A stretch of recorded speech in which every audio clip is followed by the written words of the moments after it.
Go get him! It's gonna get tapped right in as the Uber comes out. Not gonna force, they're not gonna force Spotlight here, but they will take out the gun. So nothing here to build into. Duck's aggro, and he's actually gonna... Actually, Duck doesn't even go down, I don't think. Bit of a sloppy play coming out from Lion there. We're down, boys. Let's beat these hatless sons of bitches.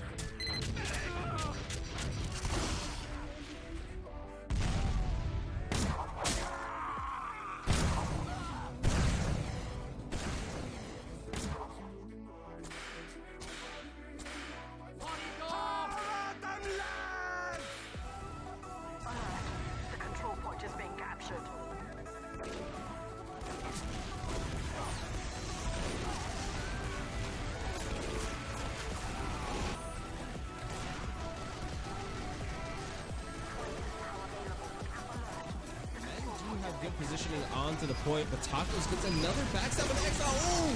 Rain comes in with the Beggar's Bazooka and finds 3 off of it.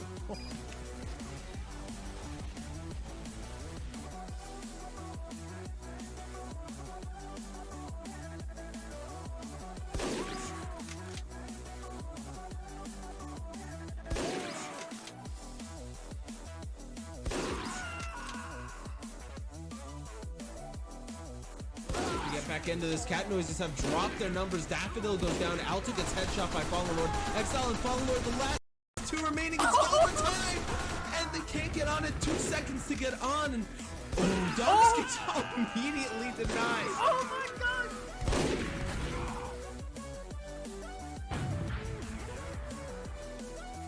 On to Spamfest.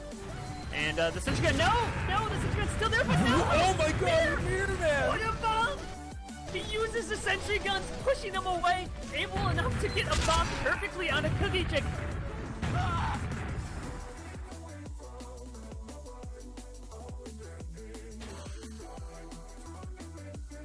Carson finds Dongus on the point, and here is the level 1 sentry doing work. Alto goes down to it. Boar is going to fall to exile, and now there's pretty much no one left. The level 1 sentry doing so much work. Spamfest once again defending this point. Everybody is dying as Spamfest is on a 3K. Make that a 4K as they're still holding on to this point. The Mets already back alive. Exile coming in to defend this. Boar's going to go down. I don't know. I mean, they have 100% now, and here comes in Flog getting used, and here's the Ubas. Oh, drops! Oh, they're speeding. He keeps going. My microphone didn't peak, but that is the best thing I've ever seen. We've been waiting for it. He picks up another 9K. Oh my goodness.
You know, it's kind of the same thing that Acclaim was doing. You need something to kind of rebuff that. Fallen, beautiful shot. Now Sand gets hit and has nobody protect him right now. Wish is coming back in. Sand going down totally low, down to 40 HP. As, the pipes are so close, but to be Fallen Lord picking up the headshot onto a 10K. As Mirror Man picking up one on the backside as well. And then Fallen onto an 11. Unstoppable. Oh my god. This man needs to be killed. I mean, Fallen Lord's been just able to go off, and I mean, really, that just is when Fallen is not contested, when he's allowed to get, we are seeing the power that he brings to this game.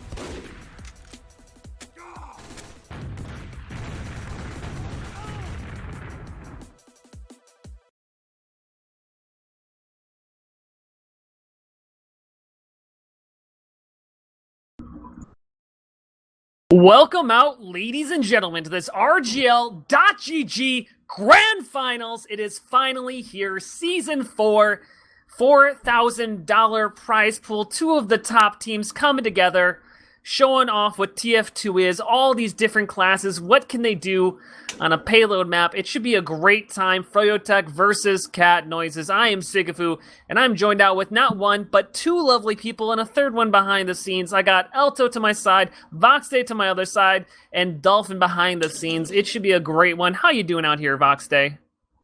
I just can't express how hype I am for this game. This is the culmination of a pretty awesome season. We've seen just highlight after highlight from the last few games, and we finally arrived to the grand finals, and I don't know if you could ask for two better teams to watch here. And Alta, how you doing out here? Doing great. Feeling the same as Vox. Really excited to see these two teams play. Played against both of them this season, and having had first-hand experience, losing to both of them, I can confidently say that they are the best two teams in RGL Invite this season, and seeing them come together in this BO3 is definitely going to be a great one to watch. And this is a great story as well, because Cat Noises is a long-standing team. Both these teams have been around since the first season. Froyotech, of course. What haven't they won, really? We could talk about RGL, but that's not what they're limited to. I think someone told me, this crazy statistic that Banny hasn't lost, up until, just last week in Highlander, hasn't lost, a single match that he's played in for, 2 years. I mean, the man is insane. The teams he put together, Froyotech, are insane. But on the other side, Cat Noises is a long-standing team, which has had Spamfest, has consistently been, a third-place team inside of RGL, never has gotten to the grand finals before. But this season, it just seems like they kind of have put it together. Speedy, Spamfest, Exile on Demo have really been doing a good job, and they have a ringer tonight, Watterson for Sniper, who actually plays for you, correct, Alto? Yeah, definitely. Watterson's a great sniper. He's one of the most intelligent, I think, snipers that currently plays the game. Just his, overall game sense and knowledge of how to play the sniper class is pretty top-notch, so I think he'll make more than a suitable replacement for Fallen Lord, who's normally the main for Cat Noises. Yeah, no, I definitely think that he'll be able to step in, and so, that's kind of where we're at, as we kind of have this, long-standing two long-standing teams, but one which has definitely been up and coming, and this really has proven themselves this season to, as you said, be worthwhile to be inside of these finals. And we're going to be starting out on Borneo, so this is going to be a best-of-3 map series. It's going to start on Borneo, where we'll play a best-of-3, so first team to win 2 rounds wins, and then we'll be going over to Viaduct, which was Froyotech's pick, and we'll be playing a best-of-5 on that map. And then if we need to, we'll go to a third map, which will be a best-of-1 on Upward as a decider, which would be really interesting if we got to that point. That's actually, Froyotech's, it's a really good map for them of the payload maps. And, since we're starting out here on payload, Elta, I'll start off with this. You've played Froyotech on this very map. I think you guys even played them last season on this map. Froyotech, they seem to have unique play styles on payload. What is different about Froyotech when it comes to their payload style? Well, yeah, we actually played them on this season just a couple weeks ago, probably about a month or so. And when you play Froyotech, their DM on a individual level is pretty much miles above anyone else that's playing. I mean, that's one of the secrets to success, is that they're always consistently getting the top players in. And when you have that individual skill, you can kind of change up the meta a little bit. They're not, even on payload maps, they very rarely run engineer.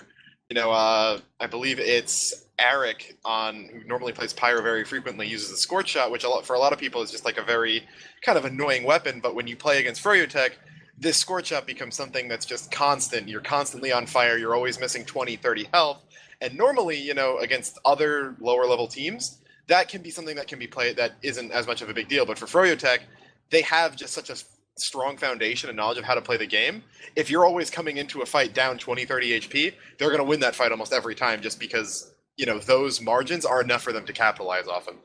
I think that meta shakeup is a pretty interesting thought too. Is the fact that you're coming into this a team like Cat Noises, who have a lot of players pretty familiar with Borneo, and then you go up against a team that doesn't play at all like you've expected and that you've seen 100 times scrimming and playing this map in matches. And it kind of just takes you out of your element. You're like, wait a second, how do we even push this if we're not playing against an engineer? So I think that also works in Froyo's favor.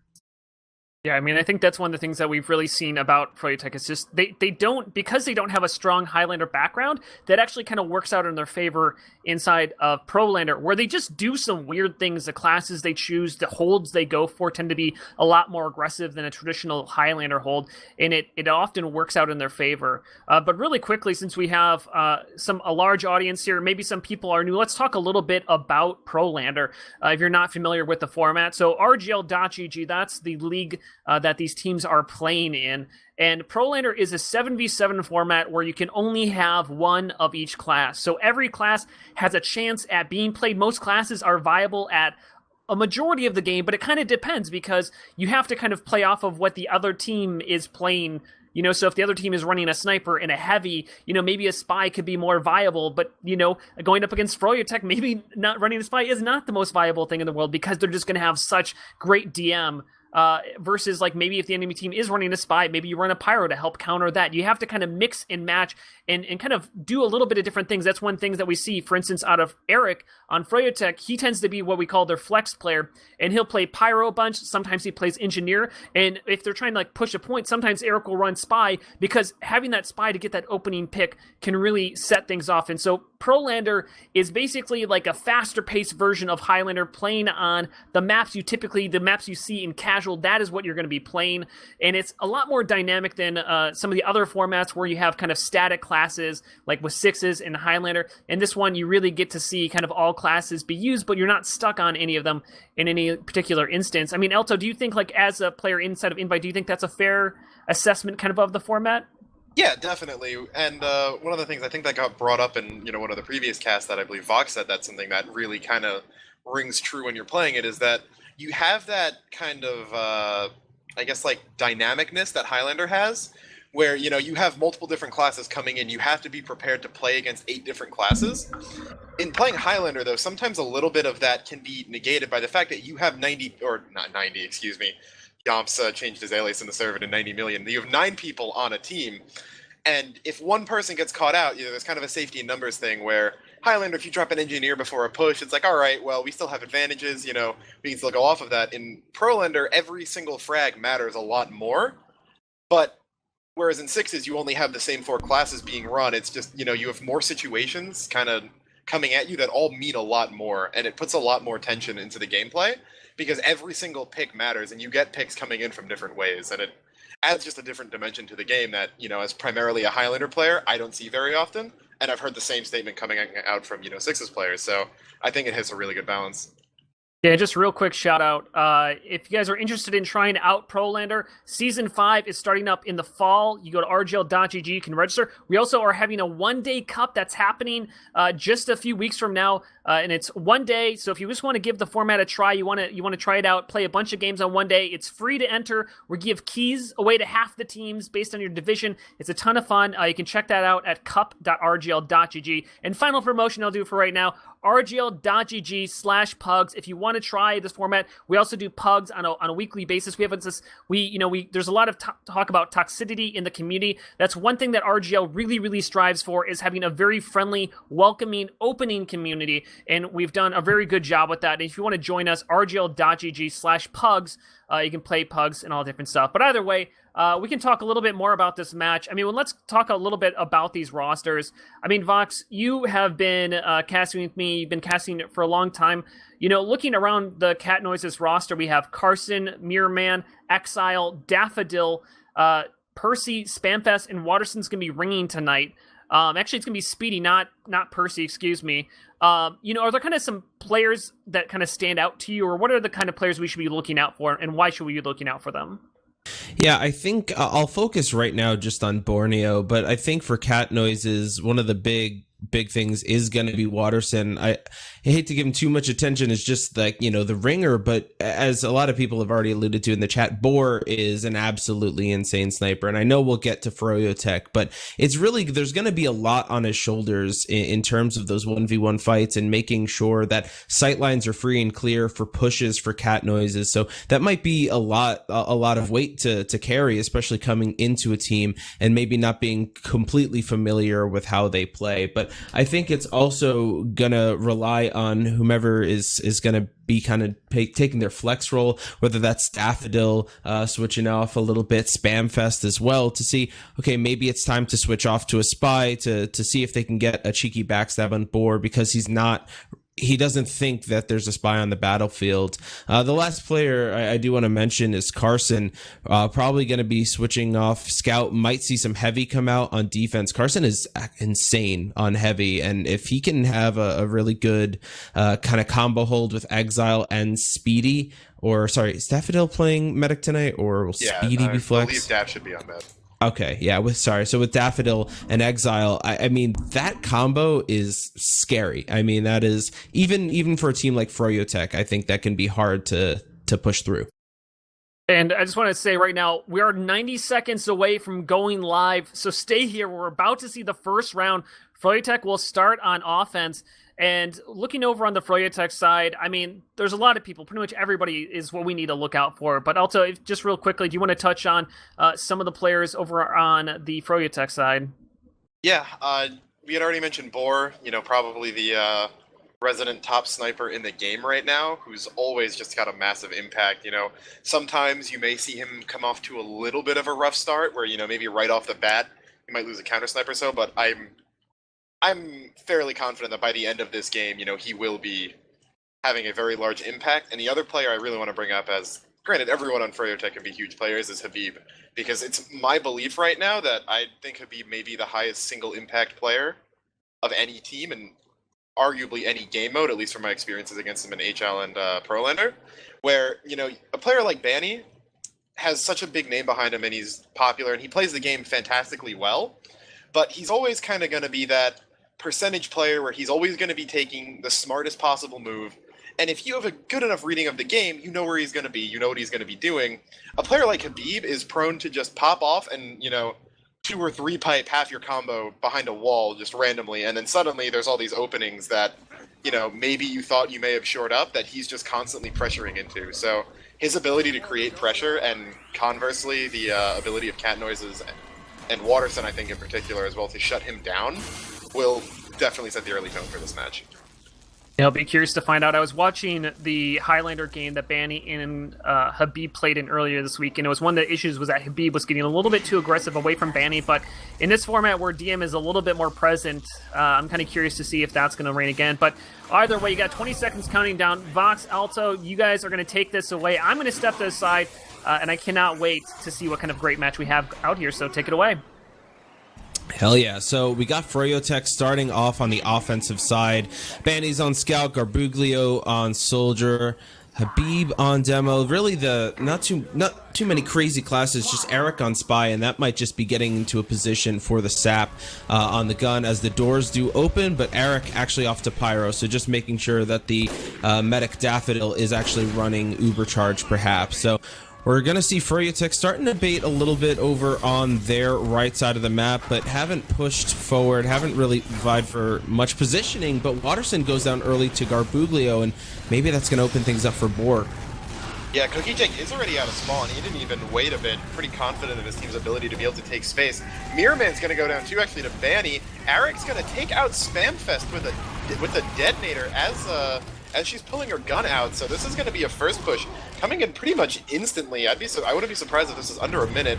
Boar already getting aggro beyond the point as Cat Noises are backing up into the cornhouse right now. Habib already aggressing on them there, though. No Ubers have been popped yet, so Cat Noises will have that to fall back on, but Heart's getting pushed up right now, and we will see the cap coming in exactly a minute, I believe. 59 seconds, to be precise, so Froyotech already off to a blazing start. Yeah, and kind of the scary prospect right now for Cat Noises is this is not a great position for Daffodil as the rocket comes in and then a pipe to finish off Daffodil. That is a huge drop, and now Froyotech have great positioning to try to get in on the second point. Habib's going to fall, but that shouldn't matter too much as Banny and Yamps getting a couple of frags in there. Just a couple remaining players for Cat Noises as they start to head back to spawn and regroup, but That's really unfortunate. I feel like Daffodil probably had time to pop the Uber, maybe thought he's going to be able to get away, but then that pipe kind of came out of nowhere and really kind of forced the drop. So Froyotech are looking pretty cool as the Uber gets popped towards Cat Noise's spawn.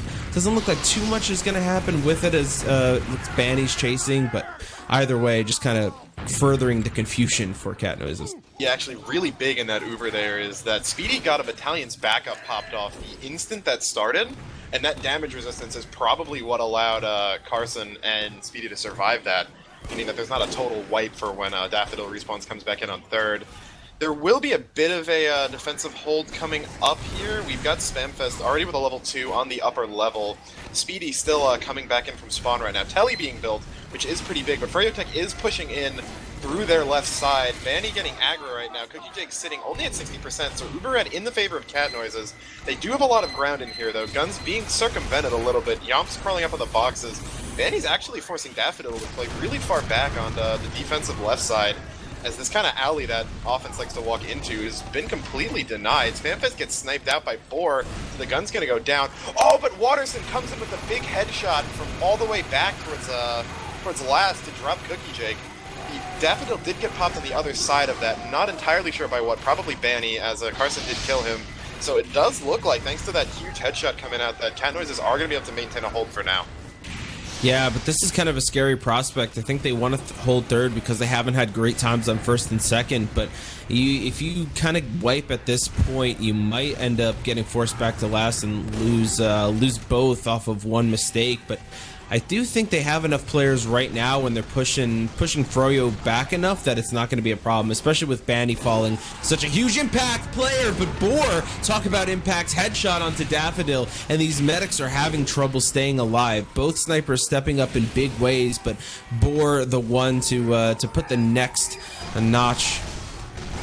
But we're still looking for Froyotech to cap this point. Cat Noise is waiting around just kind of outside of the house as the cart doesn't really move forward too much, so Froyotech just waiting on them, but it looks like third is theirs.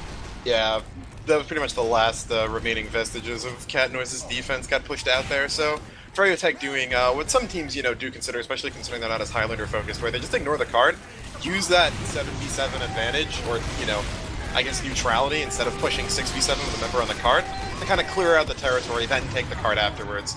Watterson will get a snipe onto Yomps off that heavy on card. Carson going to try to stop Boar and Arik from taking it. Arik now up on Engineer, probably looking to get teleporters up and use that mini sentry for some offensive coverage. Card still, again, hasn't been capped yet, as Cat Noises is sitting at about 50-60% Uber right now. Cookie Jake went down to Carson a while ago, I guess, in the chaos of that attempted cap.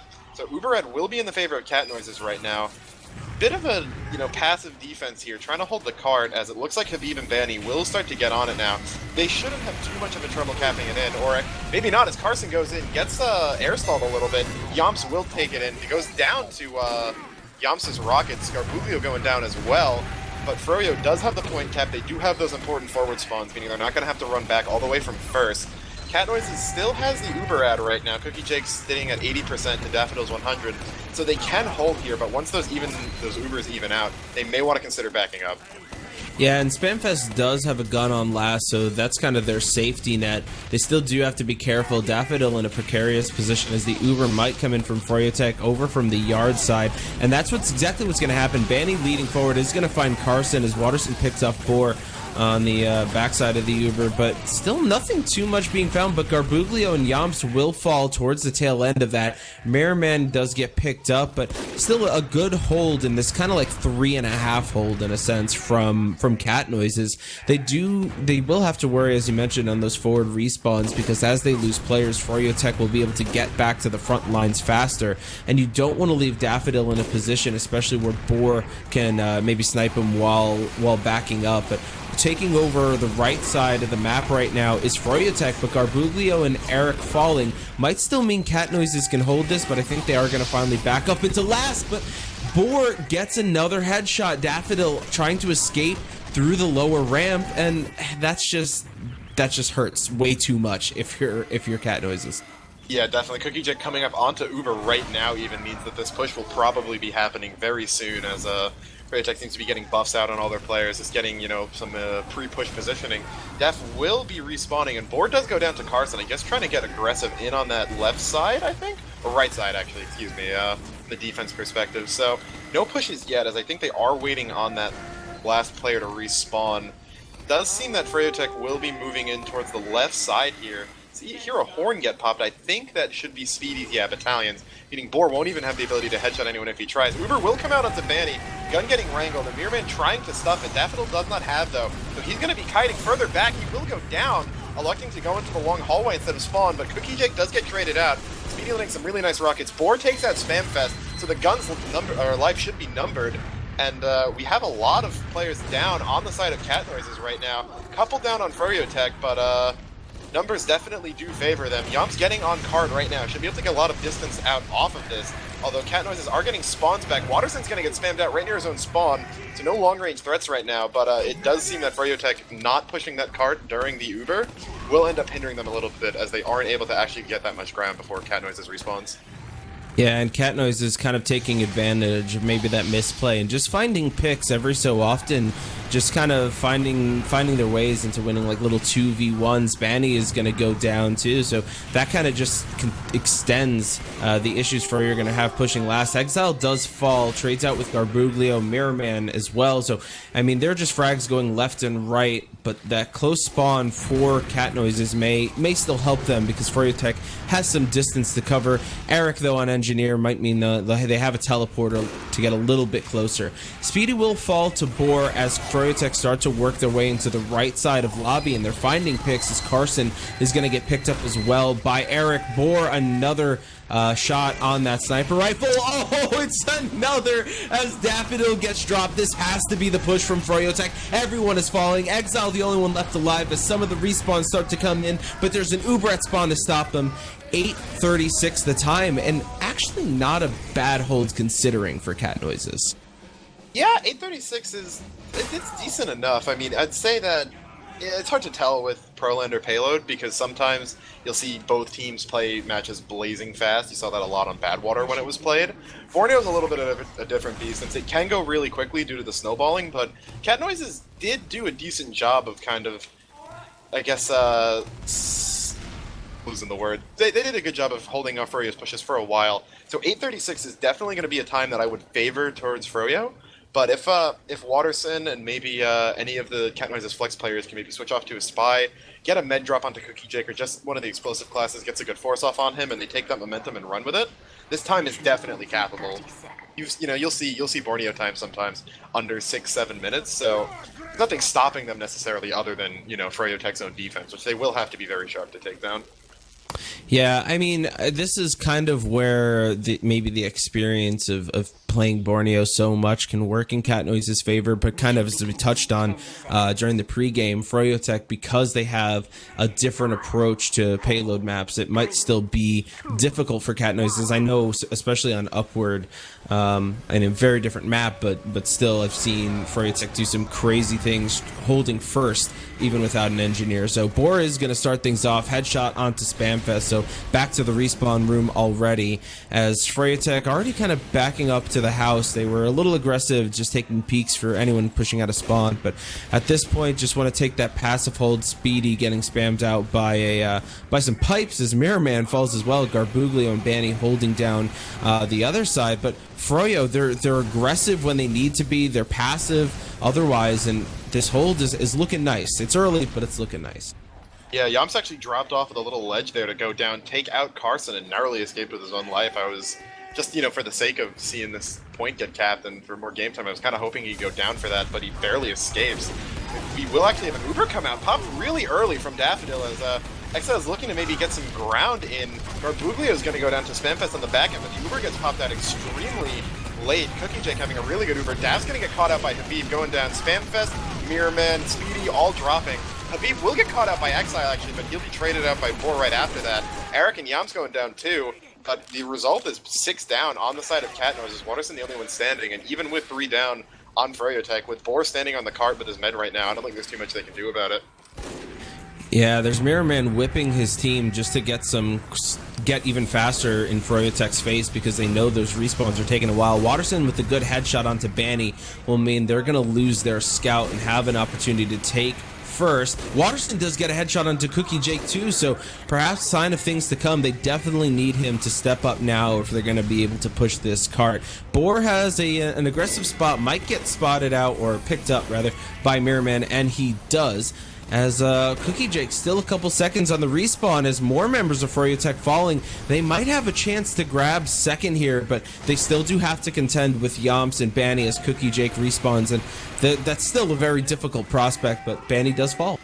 Yeah, definitely. Oh, Eric coming in on Spy, having just switched off, and shouldn't maybe, I don't think it's going to matter too much, as Daff is sitting on about a 70% Uber. Cookie Jake spawned and then had to wait even more time for someone else to get near him before he started healing. Boar will have a shot onto the cart, but that is Speedy on Scout now with Mirrorman having switched off to Soldier, and Spamfest Duty just hiding from him. Will catch out Mirrorman actually as Cat Noises starts to move into third. They are still sitting on a 50% Uber ad, so they should be pushing with this relatively soon if they want to get the most out of it. Cookie Jake holding all the way back in third though, so no chance of really catching him out now, as that's what they're really going to want to do. Him sitting at 70%, if he kites out, he has the opportunity of getting Uber back to reuse. 80% on Cookie Jake, as Cat Noises is moving in on their own right side here. Uber will get popped out. Mirrorman jumping in.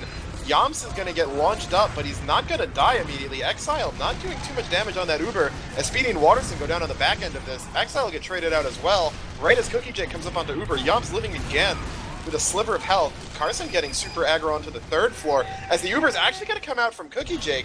I don't know what made him pop that, as they're not... Looks like they probably could have gotten all those frags anyway, but they will do a pretty decent job of just completely stalling this third push.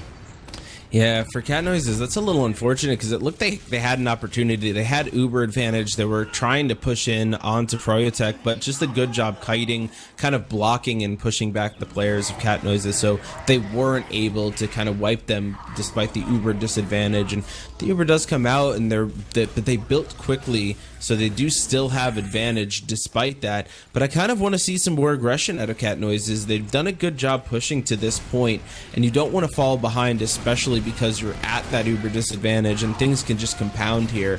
Cookie Jake coming up on 100%, but players start to fall. They use their Uber, maybe you lose Daff, and just like that, maybe you're staring at 60 seconds to try to get things done. They are losing players left and right though, and just bleeding numbers.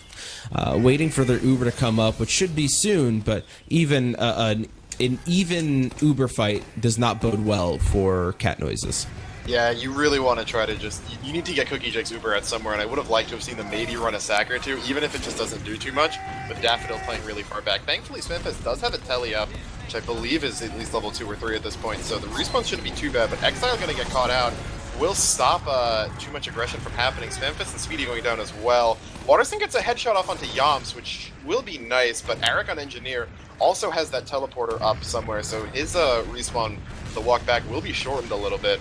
Both men sitting on even Uber right now. Froyotech doesn't have to do anything here, so Cat Noises really just need to regroup, stop bleeding, and kind of get in. Daffodil actually going to be using in up the right side. Uber getting stuff, though, is really they don't get too much with it. Waterson sniping out Boar is about the only thing they'll get here.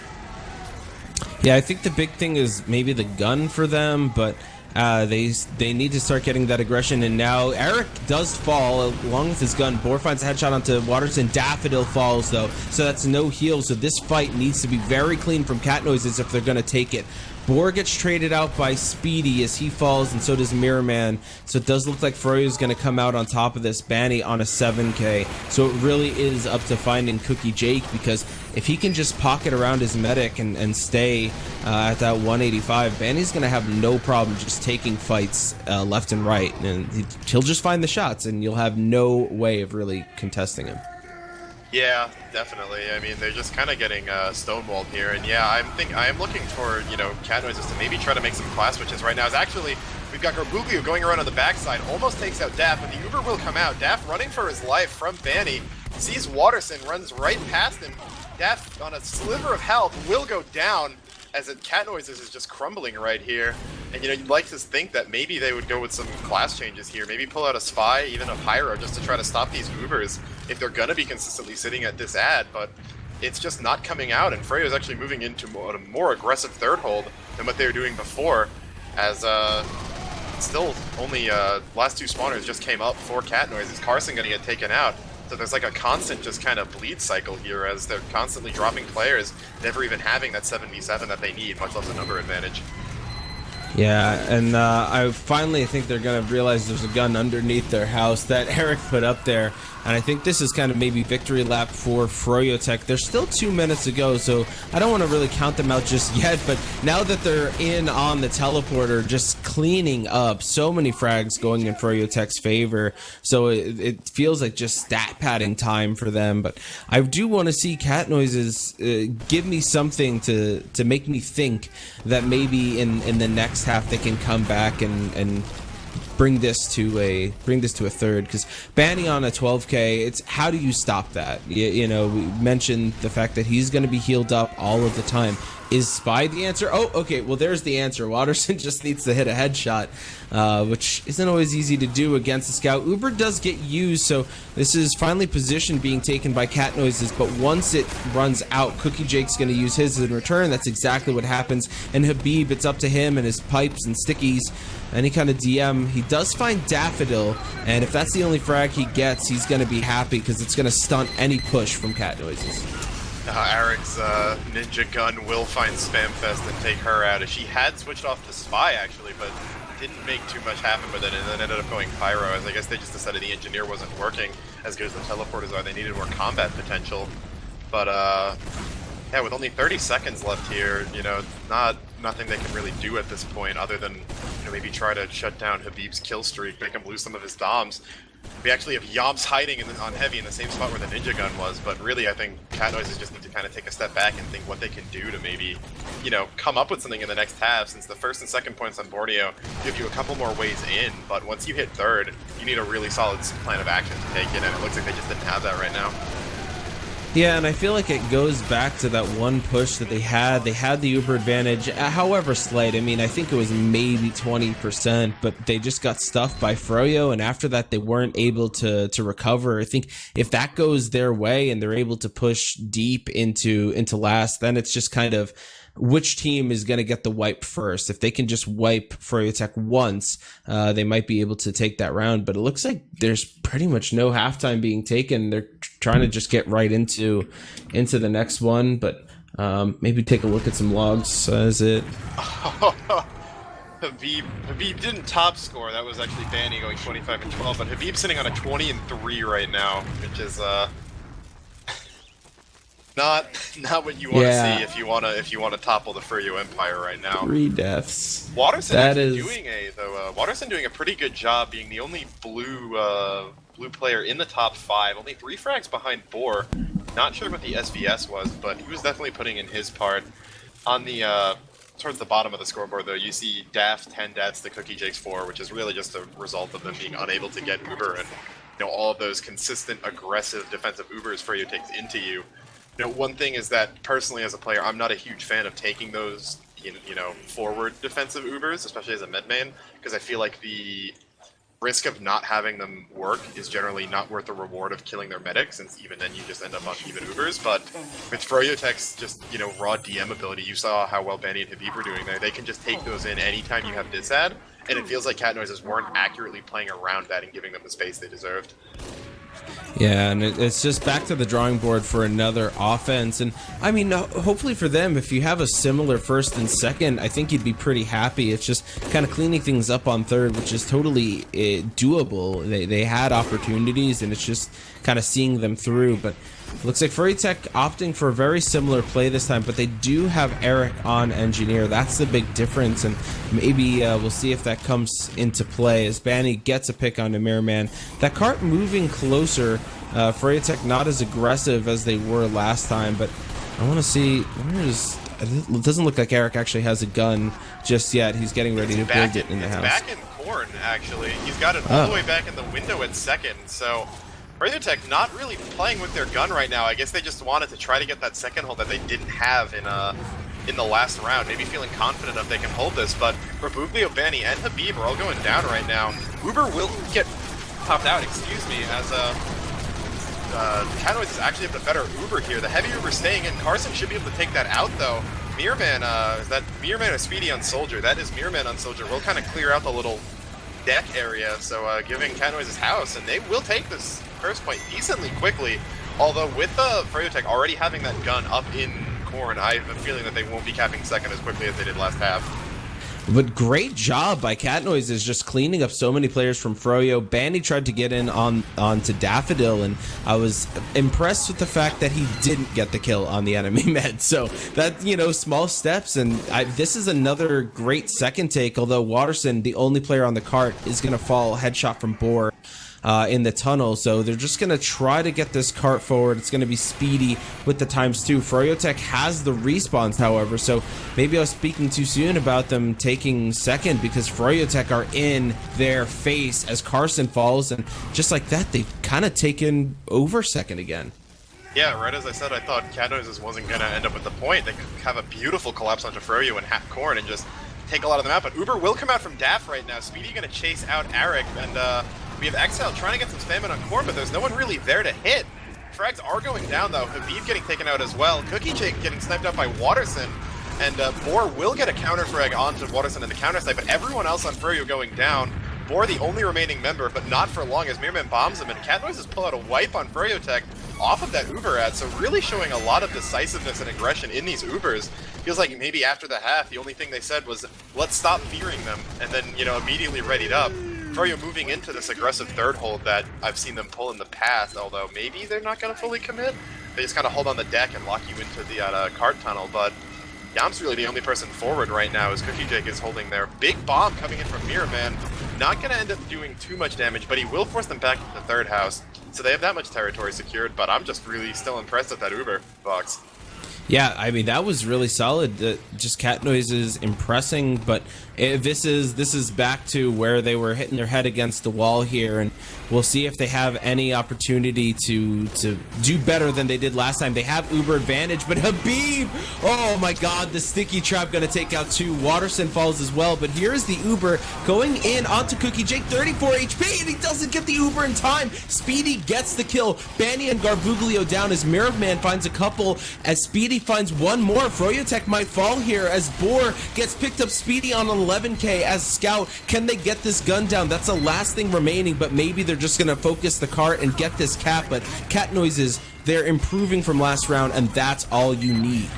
Yeah, major props to Daffodil there. A bunch of his players dropped to traps and spam when he came in. I think he took that Uber in as a 4v7, but as they were kind of scrapping it out in that upper area, he actually turned off the Uber, sawed Yams twice to extend that Uber by 50% to keep him and his scout alive.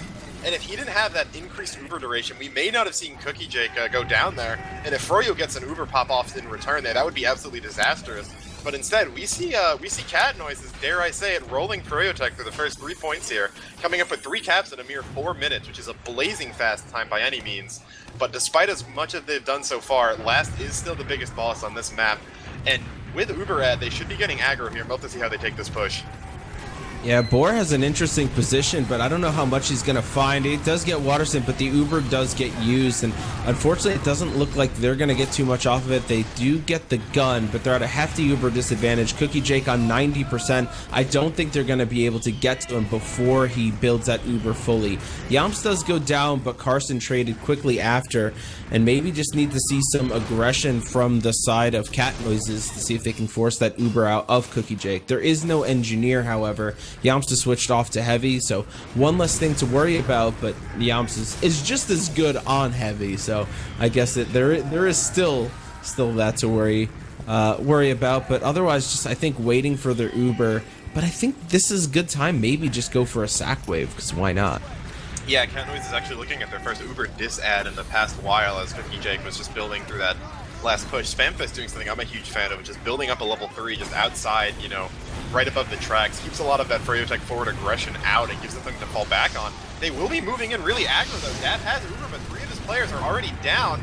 Gonna give the flash to Mirrorman, who's gonna jump behind. Will take out and drop Cookie Jake, I believe. And more frags just being traded back and forth. Ultimately, Catnoids is not having the numbers right now as a bunch of their spawns come in, but Mirrorman making an absolutely huge play to take out Cookie Jake and keep Uber Red in the favor of Catnoids. So even if they can't cap right now, Dav sitting on about a 30% ad may lead to them capping in the future, but they're getting aggressive without even waiting for this. Yeah, but Mirror Man kind of goes in alone. I'm a fan. If you want to go aggressive, go for it. But maybe Mirror Man thought that's what they were going to do, and then kind of just led in front of his team. Pretty much all of Froyotech over on the right side, or I guess Catnose is right. Boar is going to go down to Watterson, so maybe this is an opportunity because they don't need to worry about the sightline. He's on a 10-second respawn, and that Uber is coming up in just a few, so this is their opportunity. Banding down, this Uber is going to come from the right side of lobby. Eric falls as well. Mirror Man with the backstab. Garbuglio, someone's got to get on the cart. They've only got ×2 going. Habib trying to get anything done as he walks out of spawn, but this might be the cap. Boar the last hope, but Watterson with the headshot. 6:49, so an even better time than Froyo set. And now it's just up to Catnoises for a solid defense to take this to a third half. Yeah, that was just absolutely crazy coming out from Catnoises after not even capping third and, the 8.5 minutes they had. They really just, hit the switch, turned it on, and started running in. So Speedy going absolutely huge on Scout there, top scoring, despite really not pushing cart, which normally when you see, Scout top scores on payload, you're looking at cap points. He was just on frags. I think he was on an 11th streak at one point, but really just a super impressive time coming out from them. 6 minutes and 50 seconds is a decidedly fast Borneo time, longer or shorter, than Froyo's the last half. So if they can just repeat what they had there, we will be going to a third half on Borneo here, and that would be absolutely great to see. I think it's worth bringing up too that in their regular season match against Froyotech, Catnoises ended up playing them on Steel and did lose 1-2, so they did take a half off them here. So there is precedent that this team is definitely good enough to at least take rounds off of Froyo. Whether or not they can take this one and then potentially the one after, we'll have to see, but I'm definitely way more excited than I was at the end of that last half. Yeah, for sure.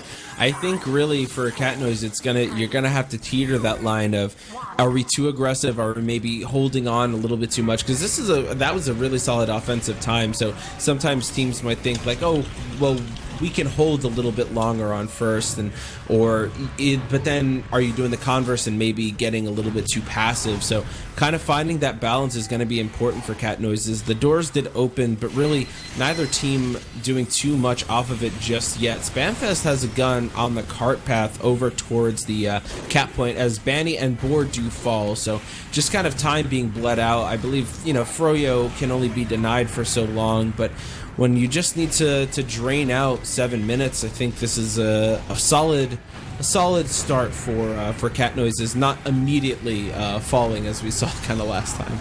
Yeah, definitely. They're not bleeding as many players. The Uber will come out actually on Banny, and they're going to drop eXtine on this, but the Uber will get popped out, and he's going to go down.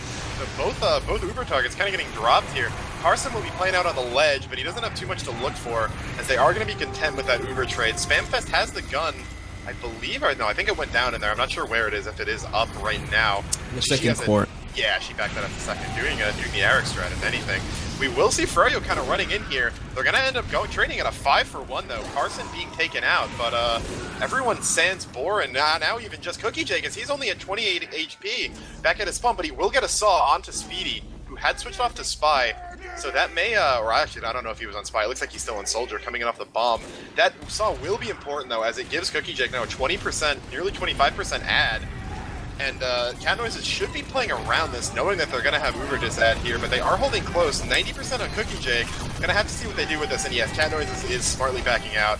We will see Dav cross into corner without getting sniped out. Bomb coming in from Garbuglio won't do too much as he goes down lower and dies. And Banny going to go down to the gun, actually. Habib getting spam on up, and Spamfest doing almost keeping it up.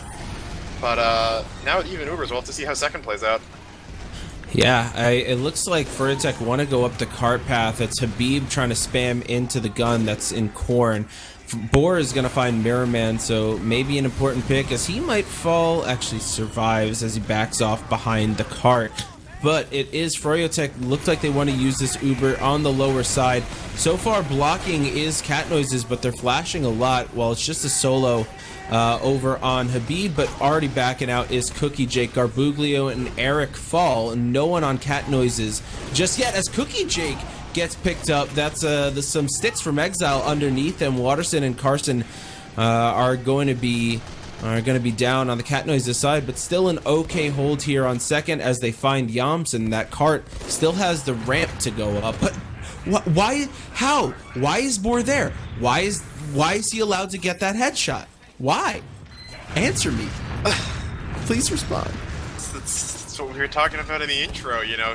Brought up the beef because saying more about War is I thought it would be too passé, you know, too standard of me, but I guess we didn't say enough is despite, you know, a pretty strong hold coming out of Cat Noises already, Boar's just gonna run in there and put Daff into the own zone and pretty much get the second cap on his own there, as Froyo will take this point, getting those forward spawns, which is important, but they only have 3 minutes left on the clock, so even as insane as that play was, I'd still say Cat Noise is his favorite to win this half.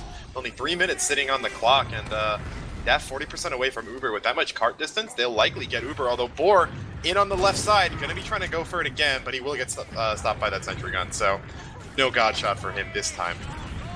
Yeah, and all it takes is just a little bit, you know, maybe a minute and a half off of here, and you're looking really good. But the Uber is coming up over on the right side.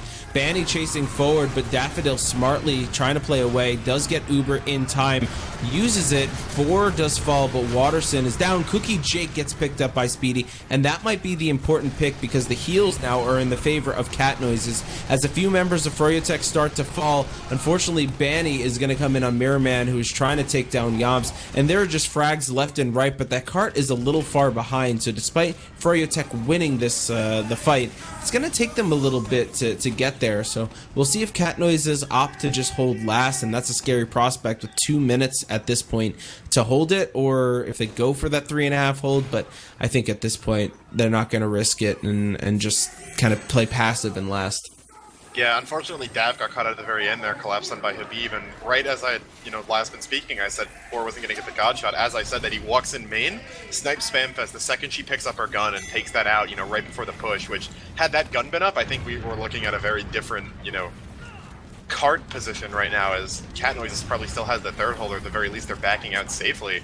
But both meds are about equal Ubers right now, 140 or so on the clock remaining, as Froyotech's gonna try to get in on this, get in on the right side here. Oh, actually a trap takes out Banny, well placed by Exile. Boar still with an aggressive angle, not gonna find any shots though, forced out by Speedy on Soldier.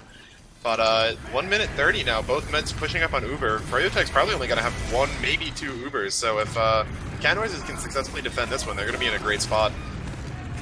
Yeah, and Spamfest's gun does go down, but she starts building it up again, level 1, as it starts to move, and Froyotech, the fact that they are holding on to the Uber for so long does make me think that they're only going to have one shot at this, but if it's Froyotech, one shot may be all they need. Uber does get used out, better Uber for Cat Noises as Banny and Habib get flashed around. Borgar Buglio do fall. Carson the only one, actually now Waterson too on the Cat Noises side, but the big pick again, Cookie Jake is down, so no heals for Froyotech, 45 seconds as Spamfest saves her gun. This is the cart now starting to move forward. No one really for Cat Noise is able to contend, as Froyotech might be able to take this. The respawns do come in. There's no one to block them off at spawn, but they got to get down on the cart as soon as possible. Pushing back is Mirrorman. He's going to fall too. It's just up to Speedy. Oh my god, I don't know if Cat Noise is going to be able to do this. They do find a couple of picks. Oh, they're all on cart. Is on it. There's 16 seconds left. Cat Noises have survived. They've got to get this gun down, and they do, and they might have done it. There's 10 seconds left, and this is going to come down to the wire. Oh my god, this is absolutely insane. Spamfest had built their gun up behind the barrel, so it wasn't actually shooting anything. But the ragtag team of Waterson, Spamfest, and Daff all jump onto cart with about 40 HP.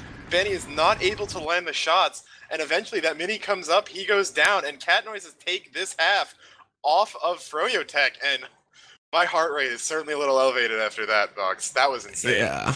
Why is Spamfest so good? I mean, that is a great time to come alive. If you remember, I think actually in the pre-game roll, we saw Spamfest have those amazing plays on Coal Plant in a previous match. I believe that was in the semifinal match. Yeah, that was against us. I've been on the receiving end of those, so I know how it feels, and I know how tilting it can be. So I'm very well acquainted with what just happened there. Glad that this time I can be rooting for it instead of rooting against it. Yeah, right. Well, I am taking a look at the logs. It looks like chat has already seen it too. Speedy 24 and 9. The next on the board is Bort with 14. So that is a clean 10 frags above anyone else. I mean, Speedy with 11 more frags than Banny in this one too, which I think is quite the feat considering how great Banny was in the first half. So huge performance by Speedy. Can you carry that momentum into this overtime half? It's a scary prospect that so much raw power was held by one person, because if Speedy doesn't show up, does that mean it's the danger zone for cat noises? I don't know. This is getting a little spicy though. Yeah, definitely. And some of the players in Froyo not really showing up. Garbuglio not having a good half, and Cookie Jake having 8 deaths there to Daff's only 2, which for how scrappy those fights were, Daff was just playing really out of his mind there and managing to get out of a lot of fights. And then again, I really want to call back to those saws he got off of the Yams Heavy in that third Uber, because if he doesn't do that, I think we're moving on to product right now. Because that got them that push when they did, and if they had to restart, build another Uber, considering how ridiculously close that cart was, I don't know if they would have been able to hold that off for, another push or another minute or so. But moving into this third half, we've got to see if Speedy and the rest of Cat Noises keep up their momentum here. See if they can keep shutting down some of the Froyo players. And I believe we're going back by sigafoo has something to say about this.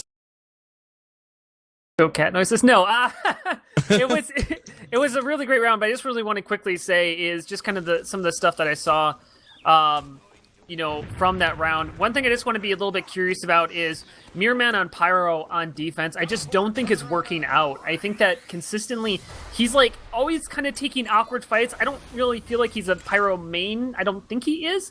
But there's been like the time where the enemy team, Froyotech pushed into him on the third point, and he was getting chewed up, and you know what he did? Instead of, like, trying to air blast them back and being like, I'm a pyro, I'm gonna die, defending this uber charge from getting deeper, he pulled out his power jack and ran away faster. It's like, I feel like he just hasn't been doing the job as what a pyro needs to do on this, and I think any class would be better than what Pyro has really been doing for him. I just haven't really been seeing him do a lot of work. Obviously, they got that final round in there. It was just good enough. Obviously, Speedy stepping up really big. But, that's one thing I'm a little bit concerned about when I'm watching their defense. But I'm curious to see, with the gates coming down, what they can do in this overtime round. Yeah, and definitely. The gates do drop as Froyotech start to move their way out. And why don't you take it away here, Alto? Yeah, no, Sig definitely bringing up some good points with running out of that Uber. I kind of caught that out of the corner of my eye. Although I will say that I think when you look at just the player composition, both Speedy and Mirrorman, I believe, are both soldier main. So there's only so many classes they can play.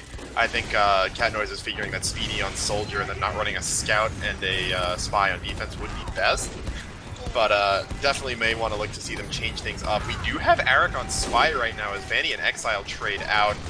Looks like he's not going to be found, so he will move behind. May get a stab in on Waterson. Actually, Boar's going to take him out ahead of time anyway. Eric moving in will not get the sap on the gun as he gets taken out by Carson. Right as the gun gets pulled out by Spamfest, moving it back towards Korn. Yam's going to get really forward here. Boar's going to come in, land a headshot onto someone. I think that was Carson, as no one actually died. I just heard the crit sound. But some territory being reclaimed a little bit by Cat Noises right now, but they don't have numbers right now, and Boar's getting scarily close to hitting a shot onto Death. Yeah, it's just a matter of time. throwing darts at a board, and eventually Boar is going to find that headshot onto Daft. But the Uber does get used as Froyotech uses theirs towards the house. I think Daft might get caught in. No, he's able to back out unless Boar gets a little fadeaway. But I don't like this recommitment back in. I just get out. Just get out. All right, finally. They start to back up, and you always start to sweat just a little bit when you see a team recommit just a bit against a team like Froyotech. Waterson does fall. This gun is up in Korn, so that's something they're going to have to contest with, but Habib takes care of it himself. Speedy falls as well, and I think Froyotech have woken up a little bit after maybe getting socked in the mouth in that last half and are looking really good. Oh, and yeah. Right as Habib going in solo into house before, just sneaks up, gets a bunch of stickies on Spamfest, takes her and the gun out, then leaves, rotates around track, and then gets behind Daffodil from the other side and takes him out.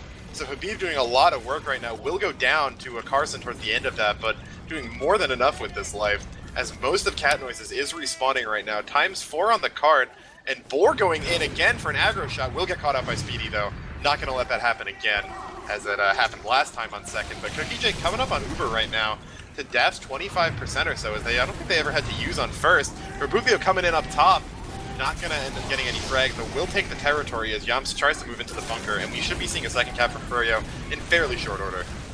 Yeah, I'm surprised it's taken this long for them. I mean, credit to Cat Noises for capitalizing on the fact that Froyotech haven't been focusing the cart and just buying themselves some extra seconds. 247 through 2 points, though. Not too shabby for Froyotech, but this is really where the meat of the defense starts to come in. Cat Noises have struggled holding third, so we'll see if that continues to be the trend. Daffodil not yet 100% on Uber, but good job by Mirrorman just delaying, because it looked like Banny wanted to get right in. But he does still find his way in and gets 2 picks. Waterson and Mirrorman fall. So that is the Pyro no longer able to deny if the Uber pops in from Froyotech, but actually going to be forced out first by Garbuglio, and Froyo should be pretty confident taking this 3rd point now. Oh, this Daft's in a really bad spot right now, as Habib's kind of got him trapped in, and actually he is backing off on this left side. It looks like Habib went in to jump him, but didn't think he was going to run all the way out on the left, and Daft actually has some decent jukes there to save his life. Cookie Jake gonna be bombed by Speedy, but doesn't go down, only gets 1 rocket off on him, but Froyo does have the momentum in on 3rd, and with only 3 players really able to defend, they should be giving this up. Bandy spills blood in the water, and he is going to chase out. Will get stalled out by Mirrorman there, so not too much going to happen, but we'll be moving into last right now. We've had another 4-minute 3rd cap, which is this one being 6 seconds longer than what Cat Noise has had last half, and hoping we may be on track to see a similar time. Yeah, and Froyotech, I feel like they won't be denied for too long. They're looking hungry over on the on their right side of the lobby. Boar trying to scope out maybe a pick, might be able to get one onto Carson, as he's kind of between a rock and a hard place, kind of spinning around, just making his head harder to hit for Boar. So he does escape successfully. Exile over on the left side, spamming some sticks down, and that does look like where Froyotech want to go, but they haven't committed yet with this Uber. Maybe trying to see if Boar can open things up with a headshot, as he is prone to do before they use in. Yeah, keeps peeking on that left side there, and actually the rest of them are going to get aggro. Boar does get sniped out, but the Ubers will be traded. Mirrorman will be getting most of this, trying to deny. Habib caught in, will get the flash out, as really no one's died after the initial couple frags. Memphis going down on the side of Cat Noise. But Card is getting pushed up. Bandy going to try to kite close off against Carson, but will go down. Cookie Jake gets taken out by Mirrorman on Pyro on the back end of this, and this is going to end up with a near solid defense for Cat Noises, as pretty much everyone on Froyotech died there, and Daft stayed alive, meaning that he'll be sitting on at least 40% Uber or so right there. Waterson also finally getting his first points of the round. Yeah, that was a pretty clean hold. It did look dicey in the beginning, but Cat Noise is able to come back, and I think the fact that I think Carson was the one that found the pick onto Cookie Jake and had huge impact during that push. So looking really good. Habib does go down trying to spam out the gun, so that's important for Spamfest as Banny chases around, but that gun, if it only had gone down, Banny would be alive right now, as Yamps gets headshot by Waterson, immediately traded out by Boar, who gets a 2K, and that could cause problems if they're not able to find him as Spamfest falls too. Boar is heating up, and that is a scary thing if you're Cat Noises. Yeah, he will finally get taken down, but a bunch of classes just now spawning. Spamfest still down. Her gun is up, but not for long, and Eric's actually just Pyro shotgun chipping it. I believe that's Pyro. No, NG shotgun chipping it from main. Froyotech has kind of taken a hold of this right side, though. Yam's moving in along the long tunnel. Waterson takes out Boar, so no sniper to worry about, but the amount of players in that tunnel are more than enough as the problem right now. Yeah, and Froyotech, despite Boar's 3K, have been denied getting into this point. 100% on the Uber, so that's going to be kind of the next thing we're waiting for. It looks like they want to group up on the other side.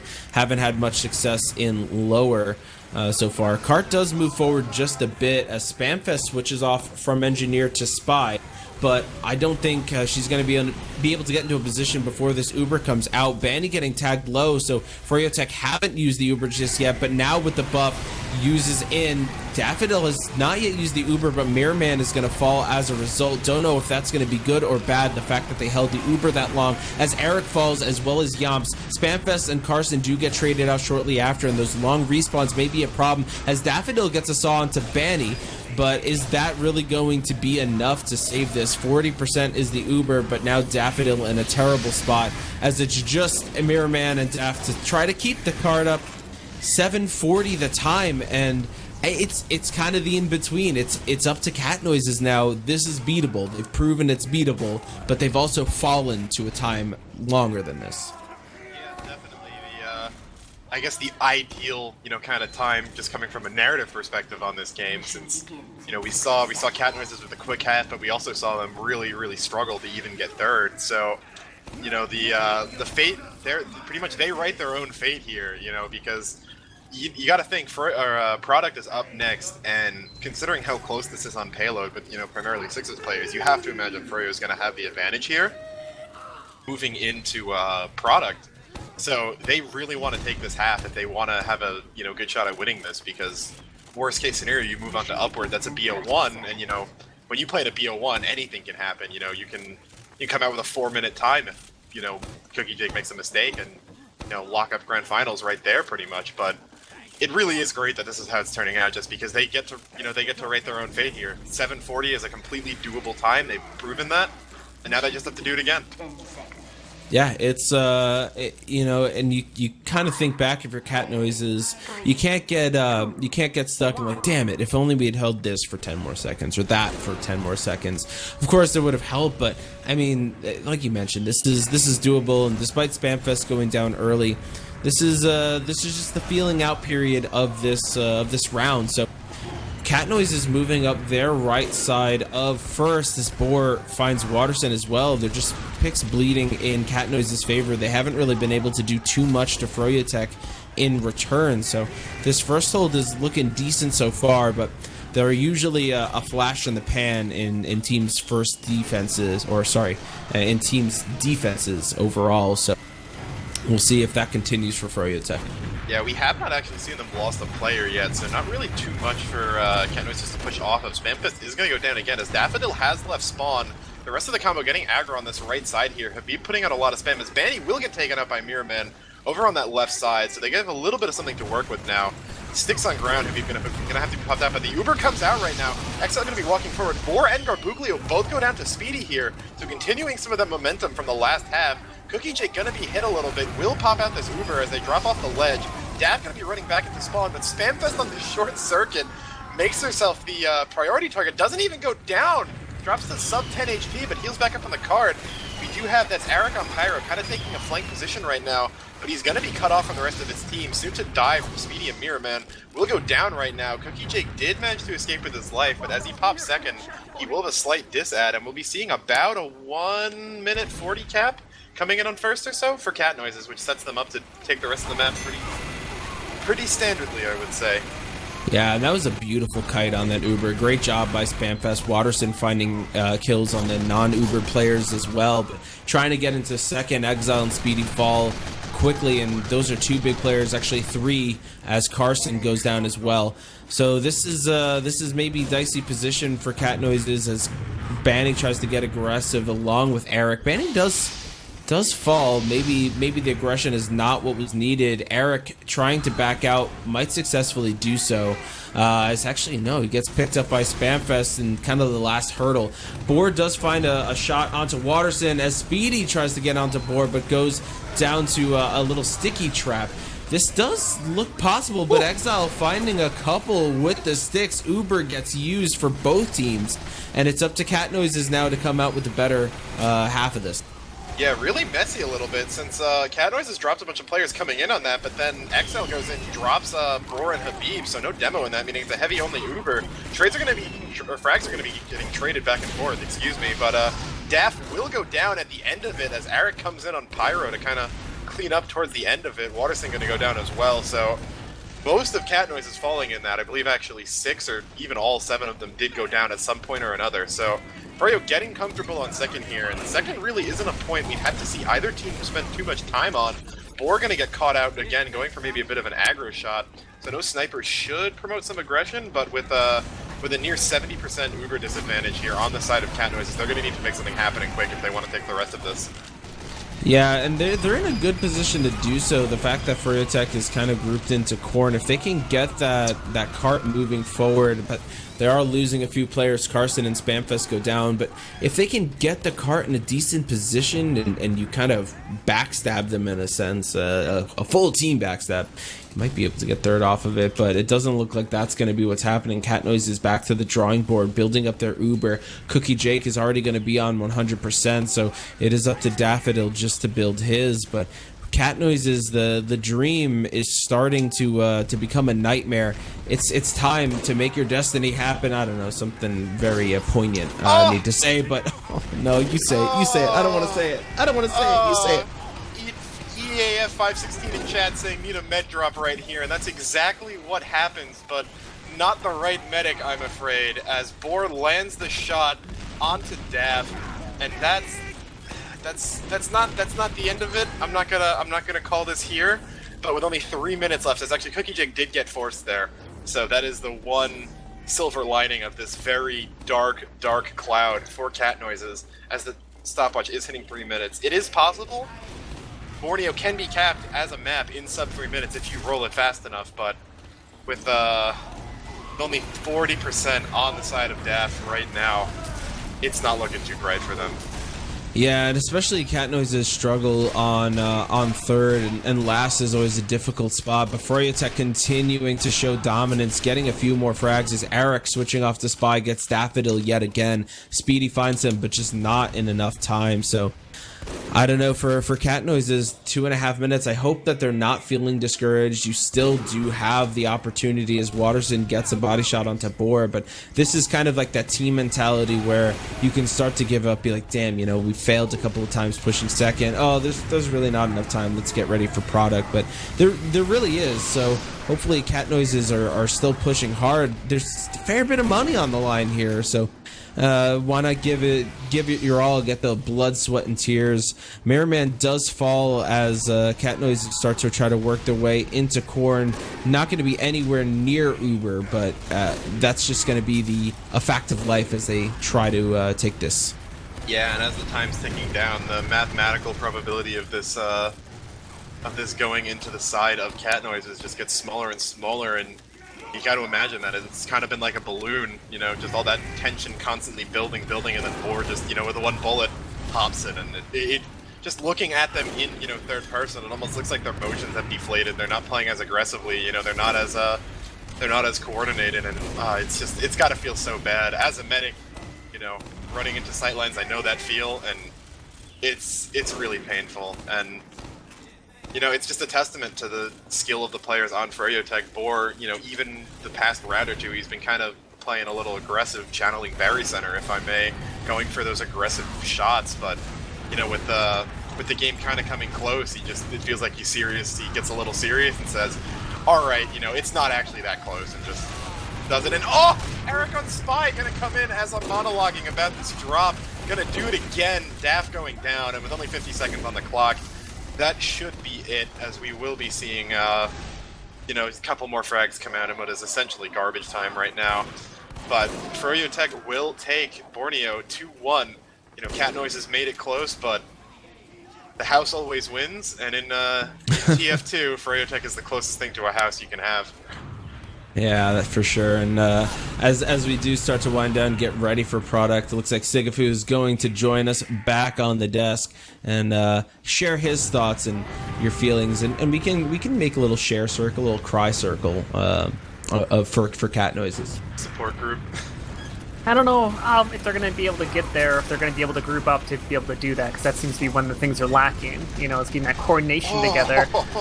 God, I love Cat Noises, but you know, the big thing is it's like the problem is that happens with Cat Noises is they're a fantastic team made of fantastic players, but as soon as their strategy doesn't work, they have no idea what to do. When they're even Ubers, when they're struggling to get entry picks, like they don't. Like the biggest problem with Cat Noises, from what I can see from the 2 rounds, is that as soon as they get stuffed, they struggle. Like, they don't really know what to do unless they make a miracle play like in the third point where Daff and Speedy stepped up huge with the saw and then picking Cookie Jake on the third point where they got stuffed. It's like continuing to run an engineer, on the second point. It's just like not working out that well. Like, I just don't think that when you need to get entry frags, engineers are not going to get you an entry frag. Engineers are for sustaining. Engineers are for being able to help, like, sustain. So, like, if you die, you have a teleporter to help sustain that push. You have a gun up to help sustain that push.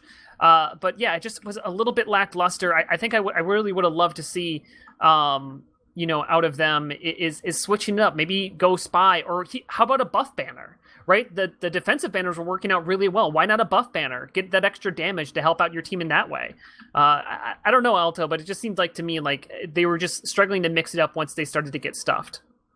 Yeah, and I think my team had some of the same issues, and it's really difficult to work through in the moment because you're thinking, all right, well, these guys are probably better than us, on an individual basis if we compare ourselves. So we got to come up with the strategy that's gonna, work and catch them by surprise. And maybe with all those scout Ubers, and the kind of meta-aggression Daff was showing by willing to go for those saws, it works. And then Froyo figures it out, and you're like, well, it's very difficult as a player to be able to regroup in the middle of a losing situation and come out with, just new strategies. And it really shows there. So my heart goes out to Cat Noises there because I know exactly how that feels. But yeah, part of being, a great team and what makes Froyo great is that even when they lose a half to, what Cat Noise was able to pull off, the next half they're immediately able to just adapt, and overcome it. Just straight up show up and say, hey, you pulled a fast one on us, but we've wisened up to it. It's not going to happen anymore. They don't let the aggression come off. They take advantage again of the fact that, Cat Noise's class composition wasn't always optimal, and I do feel that some of that kind of falls down to just the individual player skill sets. Spamfest did switch off to Spy a couple times. I think she ended up trading on one of the last defenses, but ultimately when you think Spamfest, you don't think of Spy. When you think of Mirror Man, a lot of players will think of Soldier, not necessarily Scout or Pyro, which is what he may have needed to play. So another kind of just testament to Froyotech, I guess, is how many of them are able to play alternate classes at such a high level. You have Boar, you have Yomps, you have Eric, and Danny all on the same team, all of whom generally play Scout and Sixes, and they're all able to off-class the different things and play them at such a high level. So yeah, I mean, it just seemed to me like, again, it's like one of the things that Froyotech does consistently is that, like, if they're struggling to get entry picks, Eric will switch to Spy. It's just like some of that different stuff. But as you said, I actually really loved, the Battalion's backup on defense. I thought that was really smart and intelligent play, and I hope we see some of that on Viaduct. But I think they could have done more. I think they could have done a little bit more with mixing it up. But it's tough going to, as you said, going up against Froyotech, and they're just such a.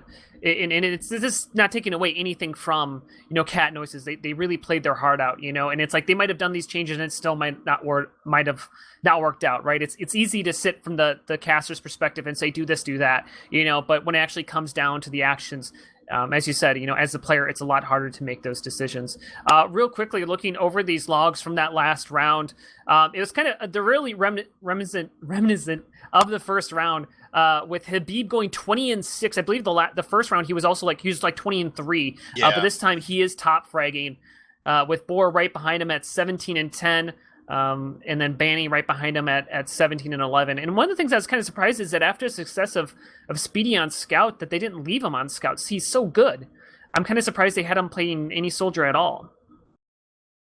That might just come into their initial kind of class strategies, and again what they set out to do, since they were having Speedy play Soldier on defense, Mirror Man play Soldier on offense, so Speedy could take that Scout. But yeah, you think, hey, the Mirror Man Pyro really wasn't having that much of an impact. He wasn't being that kind of brick wall you see some Pyros be in this game mode. It's kind of just, being more of a deterrent occasionally to stop Banny from running into a 1v3. So maybe you say, okay, well, let's stop the Pyro and let's run the Scout on defense. I mean, Froyotech's doing it, and granted, Froyotech does have, some of the best players in the world in TF2 right now, but Speedy's working on offense. Why couldn't he work on defense? If you're going to get these picks and have good Ubers, you can take him in and he can do the exact same thing Banny's doing. So yeah, definitely Definitely disappointing, yeah, to see that they didn't, consider that as a class switch. Because another thing too is that when you have players switch classes between halves, they are granted sticking to offense and defense, so they remember what their roles are, they know what they need to do. But just having them switch off between them, it means that they're not going to get fully warmed up on certain classes. By kind of what I mentioned in the opening too about Boar is, sometimes you'll see Boar not completely put teams in the dirt in the opening round, but by the time you hit the third round or the second map, he's fully, warmed up and ready to go. And, maybe what would have happened if Mirrorman could have played Soldier the entire time? What if Speedy was on Scout the entire time? Would his aim have been even better? Would Mirrorman's rockets been more on point? So, all these, again, as you said, it's easy to just kind of sit up in the STV and the caster booth and, rain down upon these teams with these questions you have with the benefit of hindsight. But from the viewer perspective, it is definitely disappointing because, I think as many Froyo fanboys as there are, I think a lot of us are, kind of looking for that team to show up and really come in and claim that top spot and say, hey, look, we're doing something different. Even if it's not sixes, which is their native game mode, we can come in and we can beat these players. And it's frustrating when you have a team that clearly has the potential to do that, and then it just doesn't get realized. For sure. It's definitely, as we're getting set up with this round, this is a best of 5 on Viaduct. This is map point, if you will, for this. But Alto, thank you so much for joining us. We'll put you on the back desk. I'm going to step up here with my boy Vox Day, and we're going to be casting this best of 5. It's going to be Froyotech on red, Cat Noises on blue, and we'll see if Cat Noises can pull it back. But this is Froyotech's map pick, so they're obviously going to be feeling comfortable on this, but feeling comfortable right now is Cat Noises with the pick of 4. Garbuglio going down as well. And so that's 2 early picks, and that's going to be making Cat Noises feel very comfortable being able to walk across this point knowing they are not going to lose their head.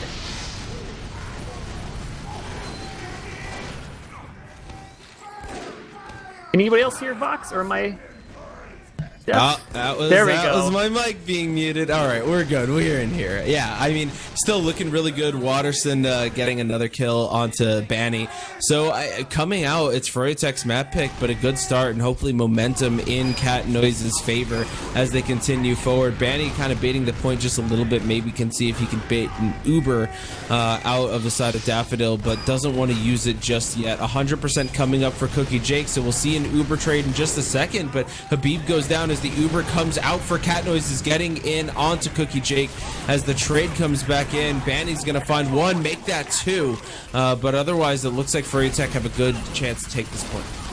Yeah, that was a really nice job out of Speedy there. It's unfortunate Cat Noises wasn't able to capitalize to hold on to that point better, but Speedy, prior to the Uber, took down Habib, so no demo for Froyotech, and then he went in with the Uber, got the exchange, and then Daffodil got out. The problem with Cat Noises is that they didn't have that memo, and they're all just a little bit too aggressive, so Banny was able to pick them off. If Cat Noises was a little bit backed up there, they would have been able to re-engage right away, but we'll see what they're going to do. They're going to try to re-engage right now. Beerman double bomb in, goes in for Cookie Jake, but only able to land 1 rocket on top of him as Spamfest gets his head taken off. And so that's going to slow down this push. With 3 players down, Banny's going to find that teleporter, take that down. And, as I said, this is where Engineer's not going to work out generally that well, just because teleporters don't really mean much. You already have the fast respawns, and sentry guns don't really mean much unless you already are taking points, but they do pick up 3 frags early out, make that 4. And so, who cares what classes are being played, because Cat Noises is stepping up to the plate, getting the frags, and they're going to come down with this point. Yeah, and the respawns do come up quick for Froyotech. They had 3 happen right there, and then as soon as the point gets capped, of course, those respawns are going to shorten as well. So Froyotech do have all 7 coming up in just a second, as Yamps is the lone straggler, but Cat Noises have a decent hold on the point. Both teams with 100% on the Uber as well. So we'll see if Cat Noises choose to go aggressively as they did last time. But they got to be careful with Exile on fire, just kind of working alone on one side of the map. And as he likely will fall, actually great flash in from Daffodil as just back and forth goes this Uber. Spamfest the only casualty is, but actually Habib and Cookie Jake go down. Speedy towards the last legs of that Uber finds a few key frags as Froyotech starts to crumble. Waterson with 2, Mirrorman finds Garbuglio, and it's just Eric left alive. The last 2 are respawns. Great job from Cat Noises. I mean, I talked about it in the halftime, like, why isn't Speedy playing Scout? Because this is what you need him playing Scout. That was a beautiful job post Uber, he just basically went to the deli, took down 2 players off of meat shots. Like, this is why Speedy needs late lane scout, because he's just so damn good, and you need that DM if you're going to be able to step up here. And Waterston stepping up, taking down Habib. So no demo man here, as Froyotech's going to try to get aggressive on point. And this is where Engineer's going to do well. Wrangled Sentry coming out from Spamfest. That's going to annoy anybody who's trying to get on top of this point. And Boar's going to try to find a snipe working up from that lower side, but yeah, he does take down Waterston, so he's going to be able to be a little bit more comfortable. We'll see if Cat Noises is going to aggress off this 2-man advantage, but no, here comes out the Uber. Yeah, the Uber goes across the point, trying to find something was Speedy. Exile does find Eric, but I think who they really wanted was Cookie Jake. With Mirrorman and Exile falling, Daffodil gets headshot by Boar. The players are just falling apart for Cat Noises, Spamfest, and Waterston, the last 2 left alive, but they're really nowhere near the fight, and Waterston's actually a respawn. But this is still awesome for them. Under 10 seconds on the clock, 2 minutes for Froyotech. So all it takes is one good push, get this Uber out of Cookie Jake, and maybe you can just take the round right off of that. Yeah, I mean, this is a great start for Cat Noises. You really couldn't ask for anything better. Despite that, now they're going to have to break the aggressive hold out of Froyotech, but they're getting some frags on the far-hand side as Habib is shutting them down. But actually, Speedy now is in a 1v1 against Cookie Jake.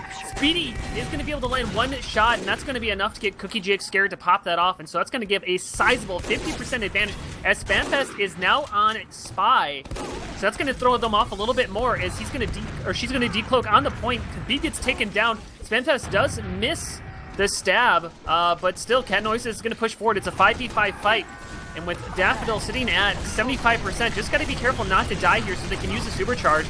But so far, they're getting aggressive across the point. Froyotech solo, Cookie Jake dancing, not going to be able to get it, goes down, and Cat Noises is going to come down with this point, and with almost everybody alive. Yeah, Banny does find 1 extra Boar with another. Waterston trades Boar out very quickly. Want to make sure you shut that down before you can find any more. 5 seconds left on the clock. Froyotech, it's going to just be a mad dash to the point. Habib, the only one that can get on it. He's denied, and we are already up 1-0 for Cat Noises. Great start to this map. Wow, utterly fantastic. Cat Noise is doing a really good job, and I've talked with Daffodil personally one-on-one, and he loves to talk about how you play on Koth maps inside of Prolander, and it's just a little bit different from Highlander, a little bit different from Sixes, and it's a little bit closer to Highlander, and I think that's one of the advantages they have in here, but we're going to see what they do in the second mid-fight, as it looks like the aggressive push from the concrete side is just decimating Cat Noises, as they're going to lose 3 early on here. Garbuglio does get taken out, but that's really not going to do too much, as Froyotech's already all the way across the point. Yeah, and just a very clean mid there from Froyotech. They do lose Garbuglio, but it's your soldier. You're kind of expecting him to go in and try to make plays, and you know his life is worth a little bit less in the sense that you're just kind of sacking in and seeing what you can get. The important thing for Cat Noise is that Daffodil does stay alive, so Ubers are pretty even. In fact, even a slight ad for Cat Noises, though it won't really come into play. Looks like they do want to try to use it off of Cliff. Board does have a sightline that way, so we'll have to be careful if you're Daffodil, but it looks like they are starting to drop time on the point from Speedy, but otherwise just waiting for one team to pop first. Yeah, Spampass is going to get her gun up to try to help press the point. Actually, going to drop it down on the concrete side, use that Wrangler to push them back. Uber's not used on either side, as it is just a little bit of a baiting game. But, you know, when you're even Ubers and you don't control the point, why not just pop, get the trade, and back out? And Speed's going to walk in here. Is going to get one pick. Actually, Habib getting disconnected from the meta, going all the way to the back line, gets popped off there. But now Cookie Jake's holding on to 100%. Did not use, and so Froyotech should be able to walk just back onto this point for free. But Cat Noises at least wants to make them use Uber before they get this. That's the biggest thing is they want that. Waterston behind the rock, but he got spotted by Eric. Is going to have to back off there. And Froyotech, as I said, they just took that for free, just bullying the players off the point. Yeah, and that's unfortunate for Cat Noises, because as you mentioned, you really wanted to get at least that out of it. Mirrorman does get Banny as he bombs in and promptly jumps right back out. But it's really Cookie Jake, rather, that Cat Noises want to grab, or at least force that Uber out of. Speedy is on point, getting some okay time as Garbuglio falls. The Uber does finally come through. It's Yamps, it's a heavy Uber, switching off over to Habib. A lot of players falling on the Cat Noises side. They have 4 left alive, but Daffodil is among them. So leapfrogging Ubers and maybe an opportunity for Cat Noises to get back into this one. They do have a hefty time disadvantage to try to make up, however. See what they can do with this. Right now, Boar is sitting on just actually a little bit offside the cliff, a little bit of a curious positioning from him. But the biggest thing is it's going to be a very early pop. Speed's going to go in here. He wants to get Cookie Jake. So does XL. They're going way back, way deep. Are they going to get it? Yes, they do find it. The death is on to Cookie Jake, but they lose 3 in the process, and they don't have capture time. Daffodil actually got taken out there as Boar returned it in favor. And so Cat Noises got what they want out of it, but they lost what they didn't. And they're not even going to get the point in this situation, but maybe they'll be able to recontest using the faster respawns from not controlling the point as everybody's back alive. But we'll see how they want to push this as Carson's up on the concrete side, should take down Garbuglio. Yeah, and you hate to see it because it's just such a good push in to get Cookie Jake, but they just don't have the ability to get on the point in that instance. They are starting to cap it now, although Banny does delay. As soon as it gets capped, though, you have Froyotech back on the retake. It's just Habib left in. He should go down. Actually, no, great surf out of there. Just jumps right on top of the rocket, lands on a health pack. Speedy kind of chases in, maybe didn't need to be doing that in such a crucial position. Carson on the respawn. Waterstone finding a headshot onto Eric, but this is still very holdable for Cat Noise's Speedy, though, on that 5-second respawn, as Boar sends another one back to the respawn room. They're not getting anyone on the point, though. Banny's just taking this for free as Boar racks up more and more headshots, and Froyotech, I think, might take this round. Yeah, Speedy is just getting back up right now after that suicidal death. He got put onto a 20-second respawn. That's terrible. But here come out the Ubercharge. We'll see what they can do. Eric gets taken out early on. Waterston on a 6-gate. Yams is hiding behind them right now. Nobody has spotted Yams. He's completely behind the point. Spamfest should be taken out as they're going to start to take down this point, but only 4 players alive. 4 Froyotech, but 4 is one of them. He wants to go for a miracle shot as he's so aggressive. Cookie Jake down to 37 HP is going to pop that Ubercharge as Yams is going to leap forward, trying to get something. Does find Daffodil. It's a big pick as Carson's going to get taken out as well. XL is forward for the team, but with only a couple players left alive here, Froyotech should easily come down with this point and the second round. And we'll see. I mean, that was just a lot better there. I mean, what'd you see, Vox, that was the switch out of Froyotech that allowed them to take that second round? For me, it really wasn't so much Froyotech. I think Cat Noises just seemed very, very scared to push whenever they didn't feel like they had they had this checklist, and if all 10 things weren't on there, well, okay, I guess we can't push the point. And Froyotech just did a great job keeping numbers alive when Cat Noises were too afraid to jump onto the point. But we are into this next mid, and things looking good for Cat Noises. 3 members of Froyotech have fallen. They do have presence or positioning to get onto the point, so maybe this mid will work out as Bandy and Cookie Jake falls. Spamfest switching off to Spy, gets the backstab onto Cookie Jake. Eric falls too. It's just Boar left alive as Habib actually is in on the respawn. But I think Cat Noises, again, like, you could have been capping this entire time, and now you're giving Froyotech a chance with their respawns to get back in, and they might take this. Yeah, Cat Noise is still not on the point despite this entire time. Daffodil went down also to Yams, who was on top of the point, but yeah, that's a pretty big misplay, but we'll see if they can make up for it. Cookie Jake, no, surfs beautifully as Froyotech's able to protect their medic. And yeah, I mean, that's got to be, at least 30, 45 seconds that Cat Noise has just lost from not capturing this point. Froyotech, this is the first time the point's being captured this round. That is not acceptable. But we'll see what they can do. Banny running forward for Daffodil. Gets him down to half HP. Able to land it. No, he's up top. Finally will get taken out, but Froyotech, they smell the blood. They're pushing forward. Will Cat Noises be able to defend? No. Daffodil does finally go down, but they lose 4 players in the process. So Cat Noises, they have very low HP, but they should be able to try to contest this. Yeah, they have the numbers, Habib and Cookie Jake. I mean, is this the advantage that you need to finally get onto the point? They're playing afraid of a couple stickies. I guess, to be fair, Exile's on 27 HP, so you have to play a little scared in that sense. But we've got Cat Noises finally getting onto this point. Only 40 seconds down, so an opportunity to get back into this one. Banny playing over towards Concrete, getting really aggressive. He's gonna fall as Garbuglio jumps in, gets denied by the mini sentry of Spamfest. Habib goes down 2 Yomps. This is great for Cat Noises. So it turns out all they need is the point, and they can win a round. Boar does get a headshot onto Waterson, as he might get chased out by Speedy, but good job by Cat Noises, and if they never lose the point, it turns out they can maybe win. That seems like an interesting strategy. We'll find out if it works out for them, Cotton. As it is going to be Froyotech coming down with the point. Well, actually, no, here we go. Uber charges coming out from Speedy, trying to run all the way across, going to try to find a frag onto Boar, but no, Eric's doing a good job blasting them back, and I mean, that's going to defend the point, but for how long? I guess it does allow Cat Noises to get their players back forward, as actually Waterson picking up a couple early frags, no Boar, and so they're going to be a lot more aggressive being able to defend this point. Carson walking across, going to be able to find Yams, who's going to pull up the Fist of Steel to be able to get away, but Mirrorman's chasing him down. And as much as I thought that Uber was not useful, it actually was perfect, as Cat Noises was able to get reset back up, defend this, and now they're in the lead by a minute. Yeah, but the one thing that they're going to have to worry about is that Uber charge. Cookie Jake coming up in just a few seconds.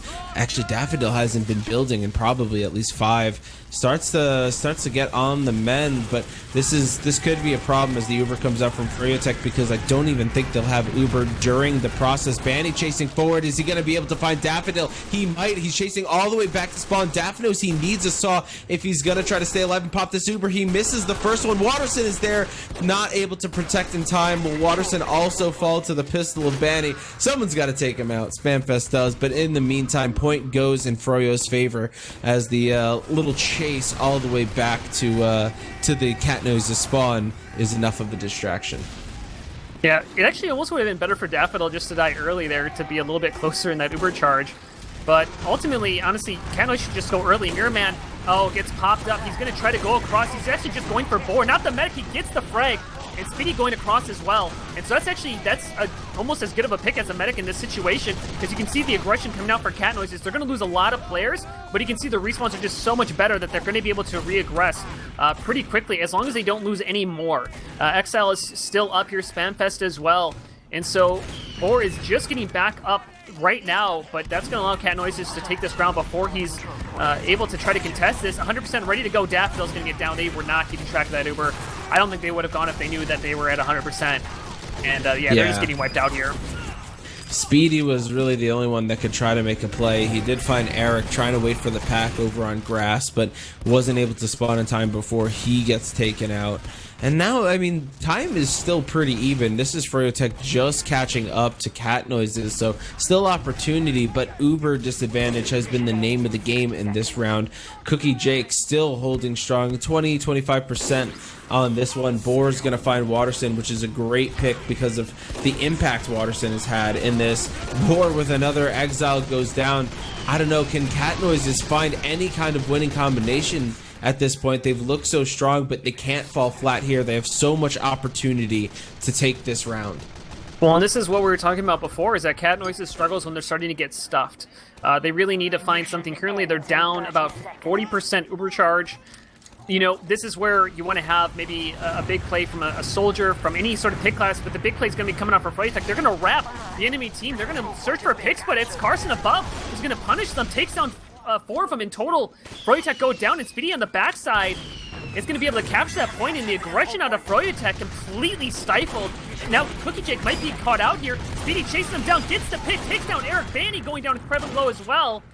And they're going to hold this point. Daffodil back up. They're going to have a chance here, but Banny's going to start to contest this point right away. That pick on to Cookie Jake was so important because he would have had advantage too, and with only 10 seconds on the clock, if you're at a 25 disad against a team like Froyotech, you're kind of screwed at that point because they're just going to walk forward and destroy you. So really hats off to Cat Noises for recognizing the situation and coming up with a key frag. Speedy does go down to Boar. Waterson found a headshot earlier onto Habib, so just both teams looking for an opportunity to slow things down. 20 seconds left on the clock for Cat Noises. This is going to come down to the wire as Waterson gets a headshot onto Yomps, starting to put the numbers in their favor. This is great from Cat Noises because there aren't bleeding players, and I'll let you take away the last few seconds. We'll see what they do. Speedy's walking across the point. Only 86% Uber here. for the defense. Banny doing everything he can, but the mini sentry on the side is doing a great job as well as Carson, but he eats a headshot, and here comes the Mirrorman with the Uber charge. He takes down one. Will he be able to take down two? But nobody's on the point, and Froyotech is now on match point against them. Cat Noises has a chance to steal the map away from Froyotech. This is spicy. I like this. I like this out of Cat Noises. I thought they were out of that round. As you mentioned, they tend to shut down when they're getting stuff, but they found their way back into it, and hopefully the momentum is in their favor, because I want to see a third map as eXtine finds Garbuglio, but 2 players on Cat Noises, 3 players on Cat Noises are going to fall in this mid, and Froyotech might take this one pretty cleanly. Yeah, this is a solid push out of them, one of the better mids out of Froyotech, as they pretty much have everybody alive. I don't think they lost a single person inside of that. And now it's curious what they want to do. Boar's going to get very aggressive here. No, he's going to back up and going to look for somebody down main, but it looks like Cat Noise is going to come out on side of the cliff. So Cookie Jake holding on the point. I don't think we're going to see Froyotech going for a really crazy aggressive play after it happened last time. But Boar is getting spotted by Watterson, able to get out there. But right now, here goes Speedy. It's going to go for an Uber exchange right now, just wanting to get that Uber popped off on Froyotech and then back out, keep everybody alive, and then re-engage. And that's exactly what they're doing here. Doing a great job. They did lose Mirrorman, but Garbuglio got taken down as well, so we'll see what they can do on this re-engagement. Yeah, but Boar and Banny, Habib as well, all chiming in. Boar with another one onto Watterson, so everyone on Cat Noise is starting to fall. Froyotech chasing all the way back to spawn as Banny finds a couple more. Daff and eXtine are gonna go down yet again. So this is kind of danger mode in the sense that Froyotech with an aggressive hold on product is a scary sight to see. In fact, they have one more player than they're used to in an aggressive hold on product. So they're gonna be in a decent spot. Pushing out really cleanly is Cat Noise. It's just everyone going through onto the cliff side to push Froyotech back, but they're at a hefty disadvantage in terms of time, 1.5 minutes, and in terms of Uber. Yeah, and now Cat Noises actually could have wrapped the enemy team Froyotech maybe to get a pop off on the Uber, but they ate so much damage they all had to stop and wait for arrows from Daffodil. And so as they're coming up 15 or 25% away here from Uber, I'm curious to see how they're going to want to do this, but they're going to go for early bomb in. Cookie Jake goes in completely alone, and, well, surprise, surprise, he gets completely stuffed. And so with 3 players being lost from, make that 4 from Cat Noises, it was not the wrong idea to go for a suicide wave, but a little bit more coordination would have done them good. And now Froyotech's going to go for, once again, an aggressive hold, or at least a partially aggressive hold, as they're going to put Yamps up on the cliff.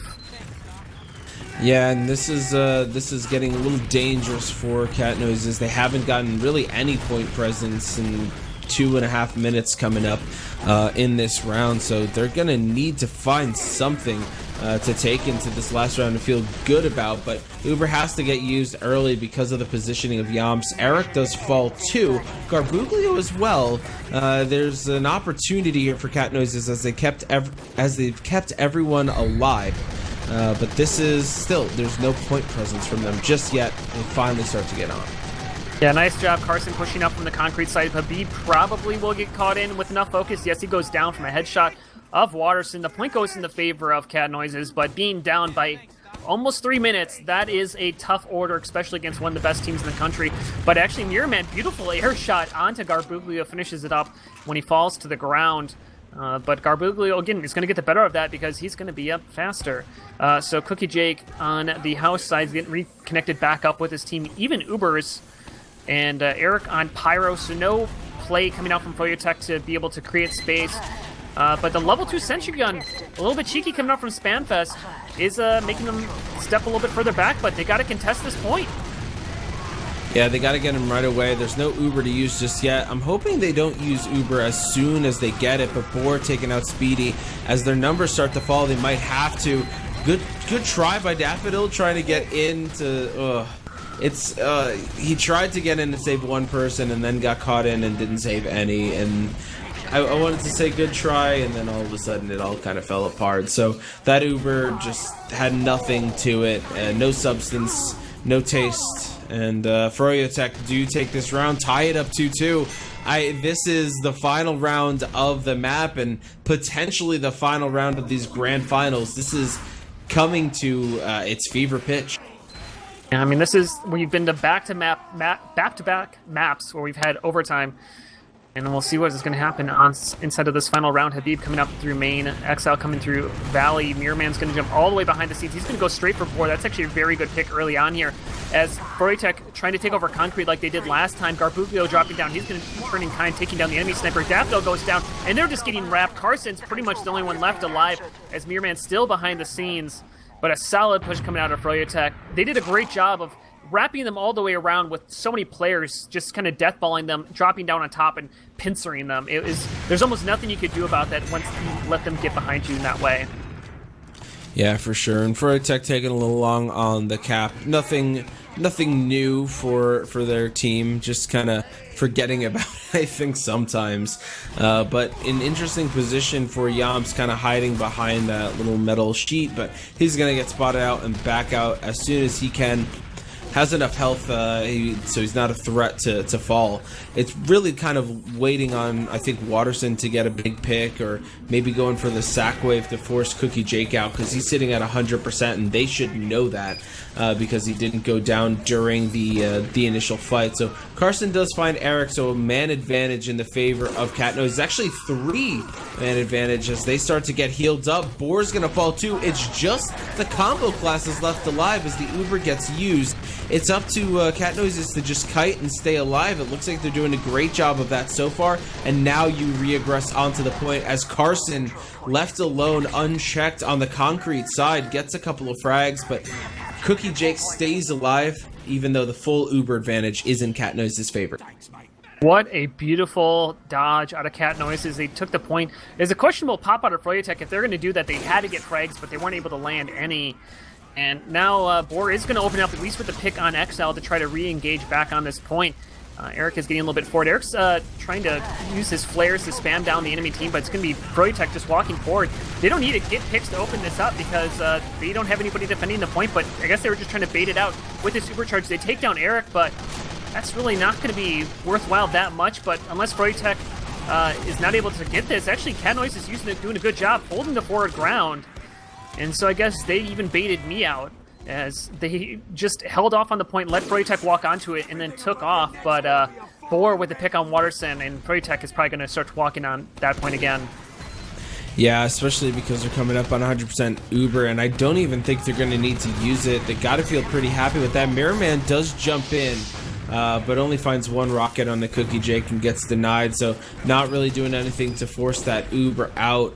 Spamfest does fall, as well as Carson, so it doesn't look like Catnoises have much. Actually, great bomb in from Exile, delayed. I don't think anyone from Froyotech was looking that way, so he finds an opportune moment to jump in, forces Cookie Jake's Uber out, and now with Daffodil coming up on 100%, as long as they don't get stuffed by the forward hold developing from Froyotech, they might be able to grab this point.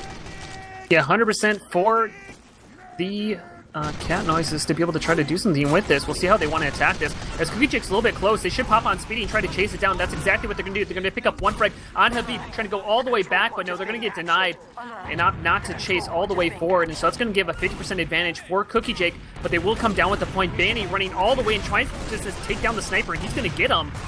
And so ultimately trades out his life, but it's really not that big of a deal because Froyotech is going to have a chance to reaggress because Waterson's down for another 7 seconds, so that's going to give them an opportunity just to start to walk up here, not worry about that sniper, and they're going to do just that, starting to push through main. Cookie Jake ate a roller or a direct pipe, and so he's going to have to pop early on here, but Froyotech's finding nobody as Catnoises has backed out completely.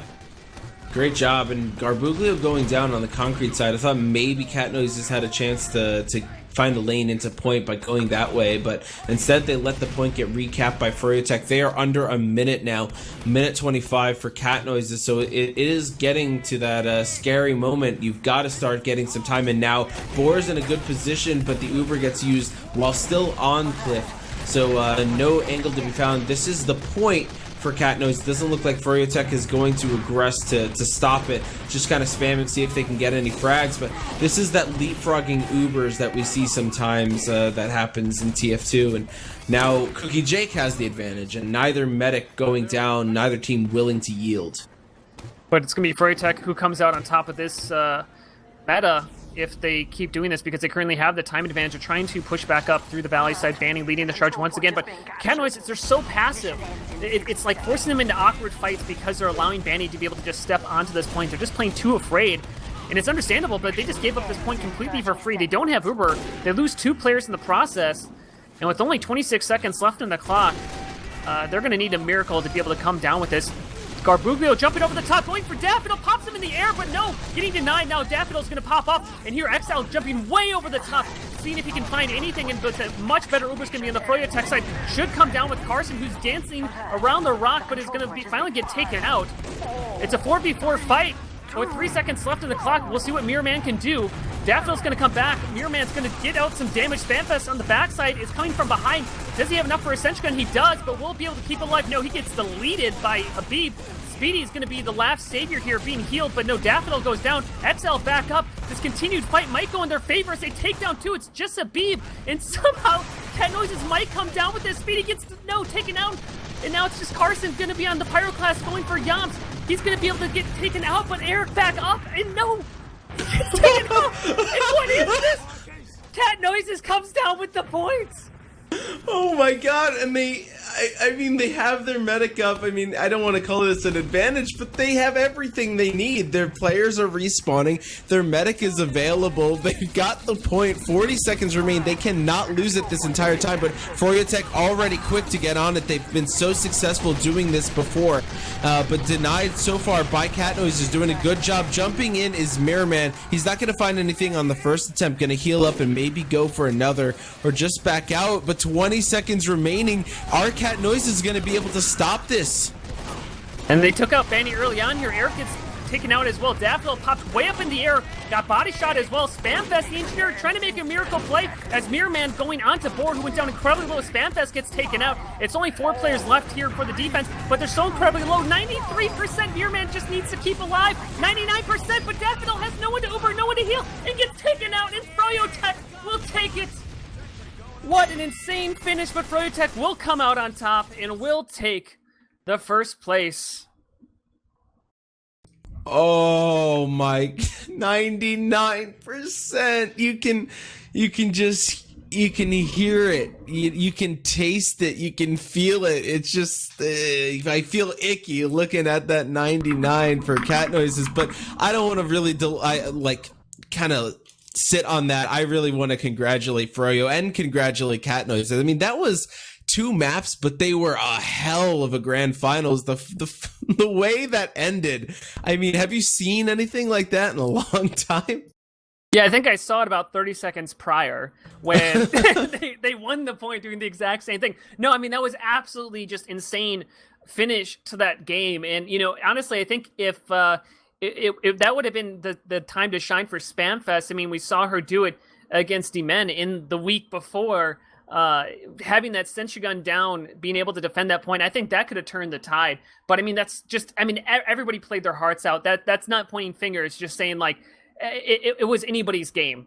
Just one player stepping up in those final moments really could have made the difference. And then we only got to that moment because the Cat Noises players stepped up in the round before. But, Alto, let's bring it back in here.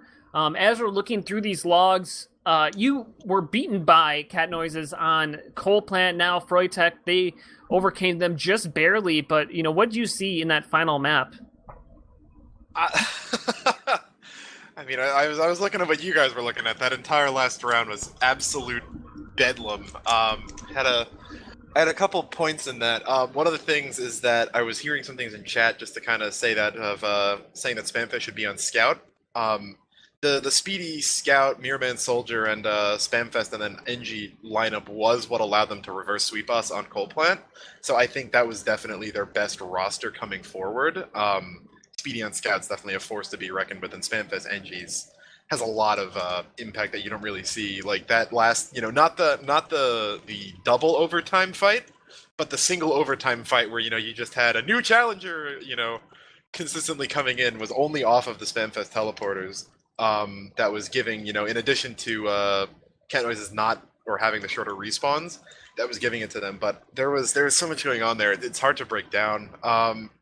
Both snipers really started off on an absolute tear. I think Boar kind of pulled ahead a little bit towards the end in terms of impact on Watterson. And I mean, I'll get to the crazy, 99% just need that 1% to get an Uber. But I do, not to kind of kick cat noises when they're down, I do kind of feel like Froyo gave them a couple of openings that they didn't really need.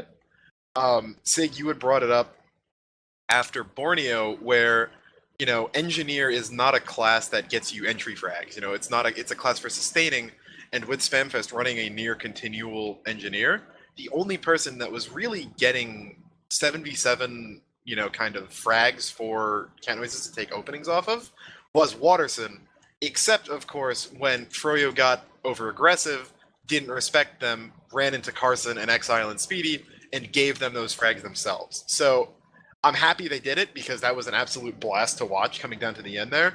But I do feel like had Froyo kind of taken their feet off the gas pedal a little bit, stayed back a little more, and kind of put the burden of, pushing onto cat noises, instead of giving them, the first steps, we may not have seen that half be as close as it was.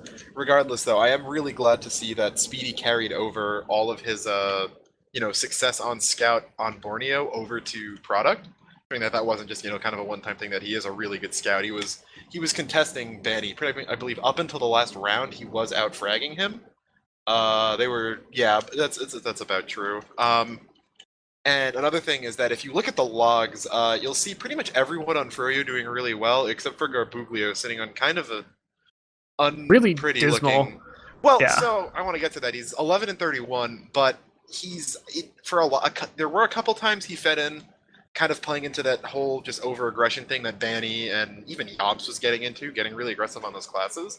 But in a lot of cases, he really was kind of playing just perfectly, played feed soldier, where all you're a 300 or 260 health distraction that bombs into the enemy team, demands all of them look at you, and gives your team space to walk forward. With, players like Habib and Banny and Boar having so much individual talent, when Garbuglio's going in and just, distracting for even the couple of seconds it takes him to die, it gives Habib the point, which gives him height advantage and lets him land all of his spam more easily. It makes the rest of the players on cat noises have to dodge into sightlines. That opens up things for Boar. So even though, again, his KD is less than stellar, I think his impact was certainly there. And, just something that I don't want to be lost, just having watched that, because he really was doing what he needed to a lot of the time. But it's so hard to come up with, really decent points when the difference between winning and losing is literally 1%. Yeah, because that was absolutely insane. That's heartbreaking. Yeah, and just real quick before we kind of go over these sets, I just want to do a real quick shout out about some of the things going on with RGL. If you guys are interested in trying out Prolander, we host weekly pugs. You can check that out at rgl.gg/pugs. It's a fantastic time, a really warm and welcoming community of really, positive and nice people. So make sure you can check that out. We are also hosting the Fall League for RGL. So Season 5, this was Season 4 Grand Finale. Season 5 is starting up in about 4 weeks. So you can still get your team registered. Go to rgl.gg for that. And we also are hosting a one-day cup. Why not all the things? Cup.rgl.gg. We're hosting a one-day cup the week before the season starts for Season 5. It's a lot of fun. It's one day. It's a few hours. Half the teams win keys, and you play against teams of your skill level, so you don't have to worry about going up against Cat Noises and Froyotech if you're just starting out. So make sure you check that out. You can check out all those things at rgl.gg. But as we kind of look through these stat lines, one big thing, obviously Boar has been, going huge, and he's just such a thorn in the sides. But one of the things that is interesting to me is that Boar killed the enemy demo of XL 10 times. That's an insane amount. About half of XL's deaths come from the sniper. And I think that really kind of played a part into it, that, I think Mirrorman was doing his best to contest Boar as much as he could. But, Mirrorman, because he was just doing it alone, going behind the lines, I think he was struggling at times. And also it's just Froyotech, right? It's just hard to get, to do bombs into them. But, I definitely feel like there's at times where it's just like, if you just leave Boar to be uncontested, the dude's going to go off. He had almost a 50% accuracy rating. That's just such insane numbers at a high level. Yeah, but, continue. No, we can just kind of go from there. But well, let's bring in Vox back in here. you know, as we're looking through these logs and all this different stuff, I mean, is there any kind of storylines that maybe we haven't talked about yet that have popped out to you? I think one of the things that just kind of when I've been looking, Daffodil and Cookie Jake, Daff going down 12 times, Cookie Jake just 6. I think that's important. I mean, in a 5-round game, you lost 2 of them, Daff and Cookie Jake only going down 6 times. It's pretty good, you know, about the pace of just 1 per round. And I think you'll take that every time if you're Froyotech. Just kind of be happy with the fact how that ended out, even though, you know, their Ubers were even 16 for each. I think it's important just for those sustained heals to come through and kind of win those team fights. And I think you can kind of see it in how scared sometimes Cat Noises were playing, that they weren't able to pressure Cookie Jake as much, so he could play a little bit more confidently around his team that was protecting him. But I don't think I can get over Boer's stat line. Habib still pretty big, 432 DPM on demo is a pretty nice chunk for him as well. But yeah, I don't know if the logs for me can tell me too much. I feel like that's a game you just had to have experienced, you know. It definitely was. I mean, it was just and what a game it was. I mean, as you said, I think it was closer than what it should have been. Truly. I mean, that final round was really close. I think that was the one where I think more so Cat Noises definitely earned that. I think there was a couple of rounds where it's like, you know, I think it was a little bit more of Froyotech just being like, hey, we're Froyotech, let's just be stupidly aggressive and we're just going to win because we're DM. And Cat Noises was like, well, that's not actually true. We can out DM you, or you're going to run into our revved up, you know, heavy, because Carson is just so damn good. I don't know how many heavies that, you know, Froyotech has played against, but I definitely think that worked against him. And then also I think Garbuglio, you know, as much as he did play like a distraction and stuff like that, I just don't think he had that great of a game. I think if they had a better soldier on there, you know, because I think that was one of the things that they typically have Blaze is their soldier. And I mean, Blaze is just like, so freaking good. Nothing against Garbuglio, but it's really hard to match up to Blaze. He's probably one of the best soldiers that's ever played.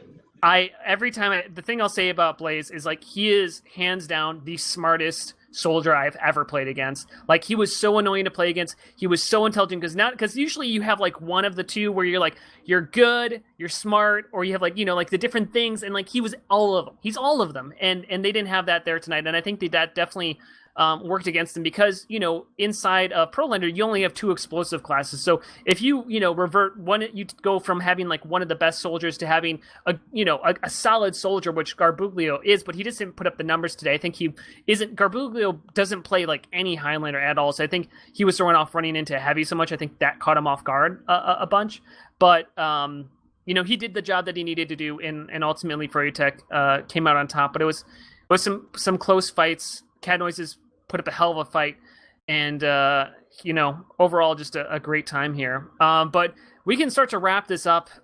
We have, guys, if you want to stick around here, we're going to have a little outro video, some frags that are going to go down. We have some frag highlights from this season, and we have even more from tonight, I'm sure. I can't wait to watch some of the highlights. If you got a good highlight, post it on Reddit. Why not? Go do it. God, there's just been so many good ones, but it's been a pleasure having both of you out here with me. I guess we can just first start off like, Elto, any kind of final thoughts on the season, you know, how everything went down, how everything went with your team? I think I'm a little disappointed that it wasn't us in the grand finals like last season, but given some of the problems we had this season, I think it's, you know, obviously more than fair, but Prolander just, you know, keeps shaping up to be a really good game mode in my eyes, since I think we're kind of hitting this point now where there's enough dedicated players to it where it's no longer just, you know, a novelty, and teams are actually kind of starting to look a lot more into, you know, really the more kind of inner workings of how the game mode should be played, and then how, you know, the players on your team kind of impact what your class composition should be and how you play on certain maps, and, you know, kind of so on. So I really enjoyed this season. And I think it's great that, you know, I still don't... I know Froyo's never lost a match in RGL. I'm not sure if they've ever lost a map in the playoffs, but we're continually getting closer to it. Maybe next season we'll see them lose a map, and then 2 seasons, maybe we see a new champion. I don't know. I don't want to I don't want to predict the future a little too much, but yeah, I think it was a great showing, and I'm glad that although I'm a little upset we didn't get to go to a third map. Would have been cool to see everything kind of come down to the line, especially considering just how close that Cat Noises was. Honestly, could have been in both halves.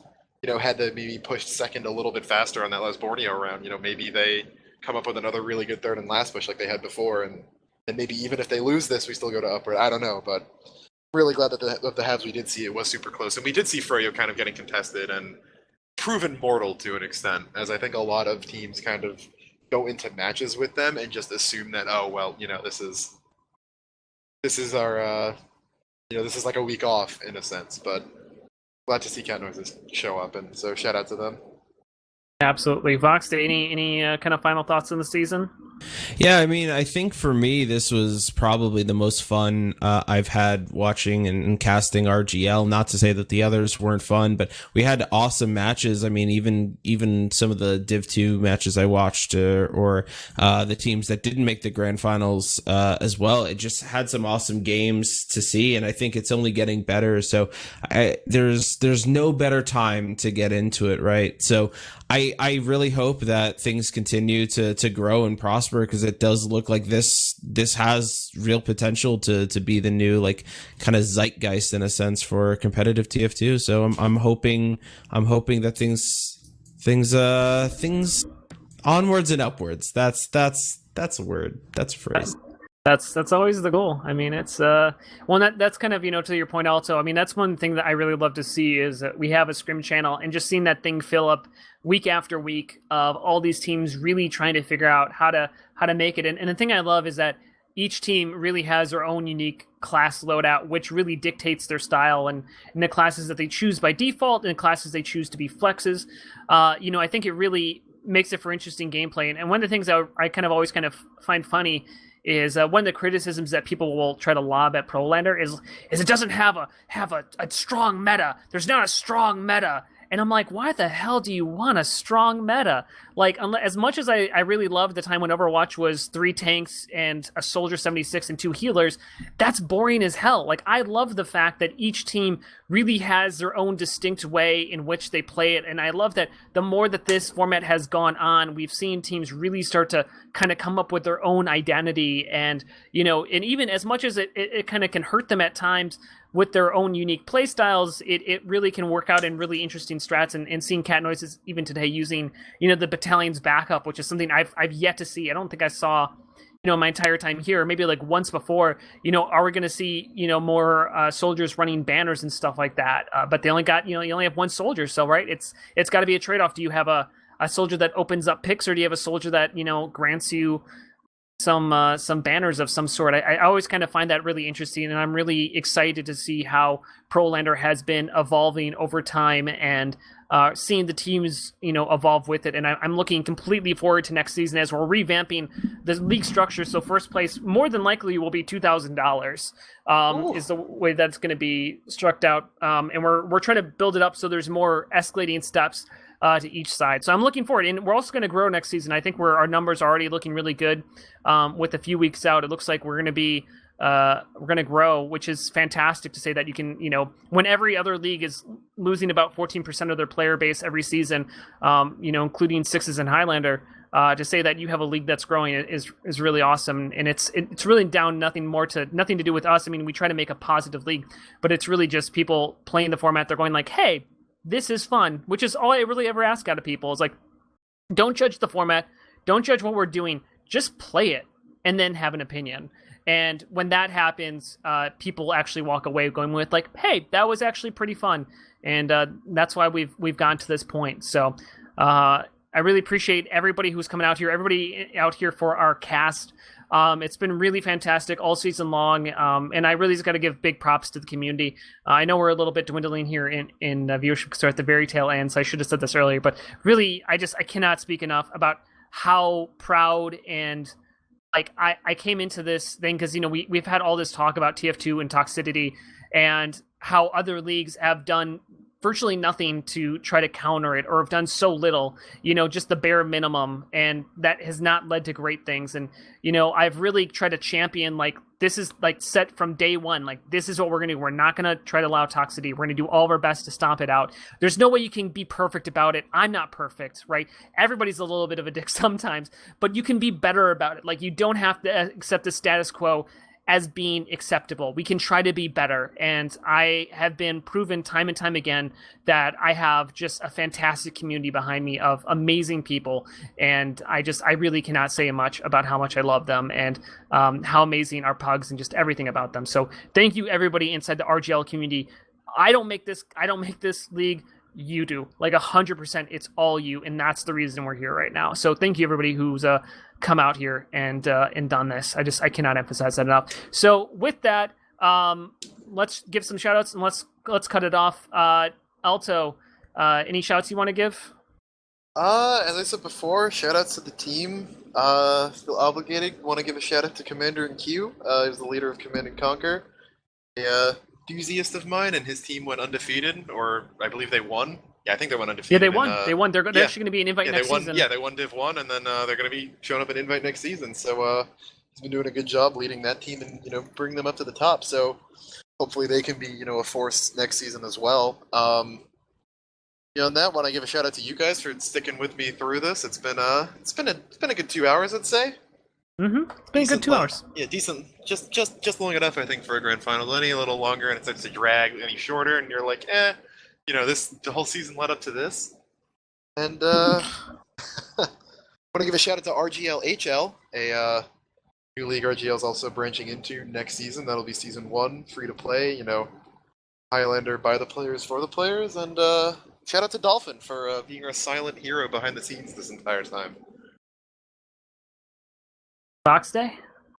Yeah, I mean, I always just like to shout out the teams. Of course, I think this was an awesome match too, and I think credit goes to Cat Noises for putting 100% in the game. I know sometimes it's easy to kind of just walk away when you're playing Froyotech and just kind of mail it in, but I think they gave 100% the entire time, and I just really appreciate being able to watch a game where both teams are kind of in it and trying their best. And also, yeah, thanks sigafoo, Alto, having me out here and casting with me. I've had a lot of fun doing the playoffs this season, and of course, Dolphin, I know you're going to get to him, but my own little personal shout out as well.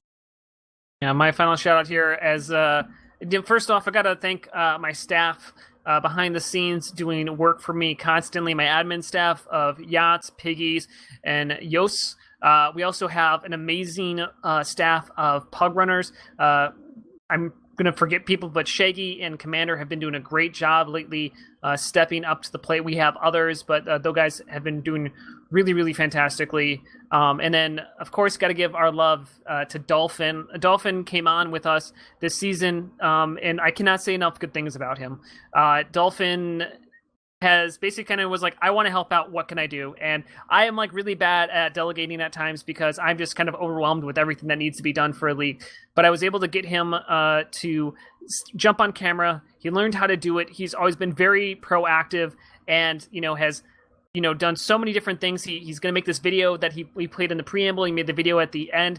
He's done so much work for us, and he's been so enthusiastic. And that's, exactly what you need when you behind the scene is enthusiasm and people that you can rely upon to not just do their work, but go above and beyond, because that's how you help grow something that you love. And so I cannot say enough thank yous to Dolphin for being there week in, week out, not only doing our cast, doing Div 2 cast, and I think growing a lot as a cameraman. So I really appreciate you, Dolphin. I don't know if you have any voice, but is there any shout outs you want to give? You want to give Dolphin, or before you go here? And you can't.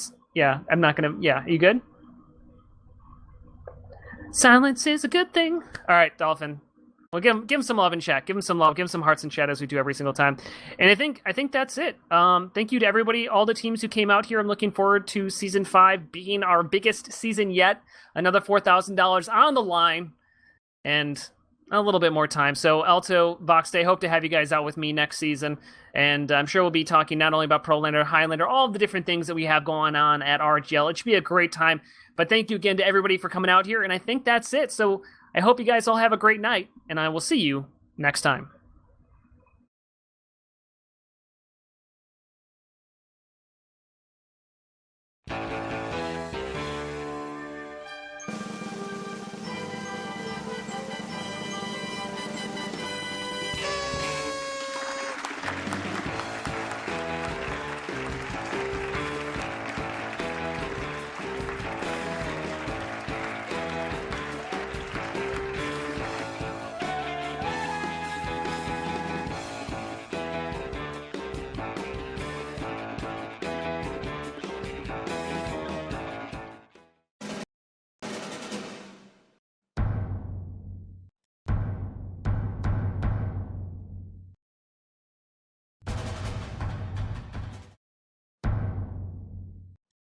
Yow! What's up, ladies and gentlemen?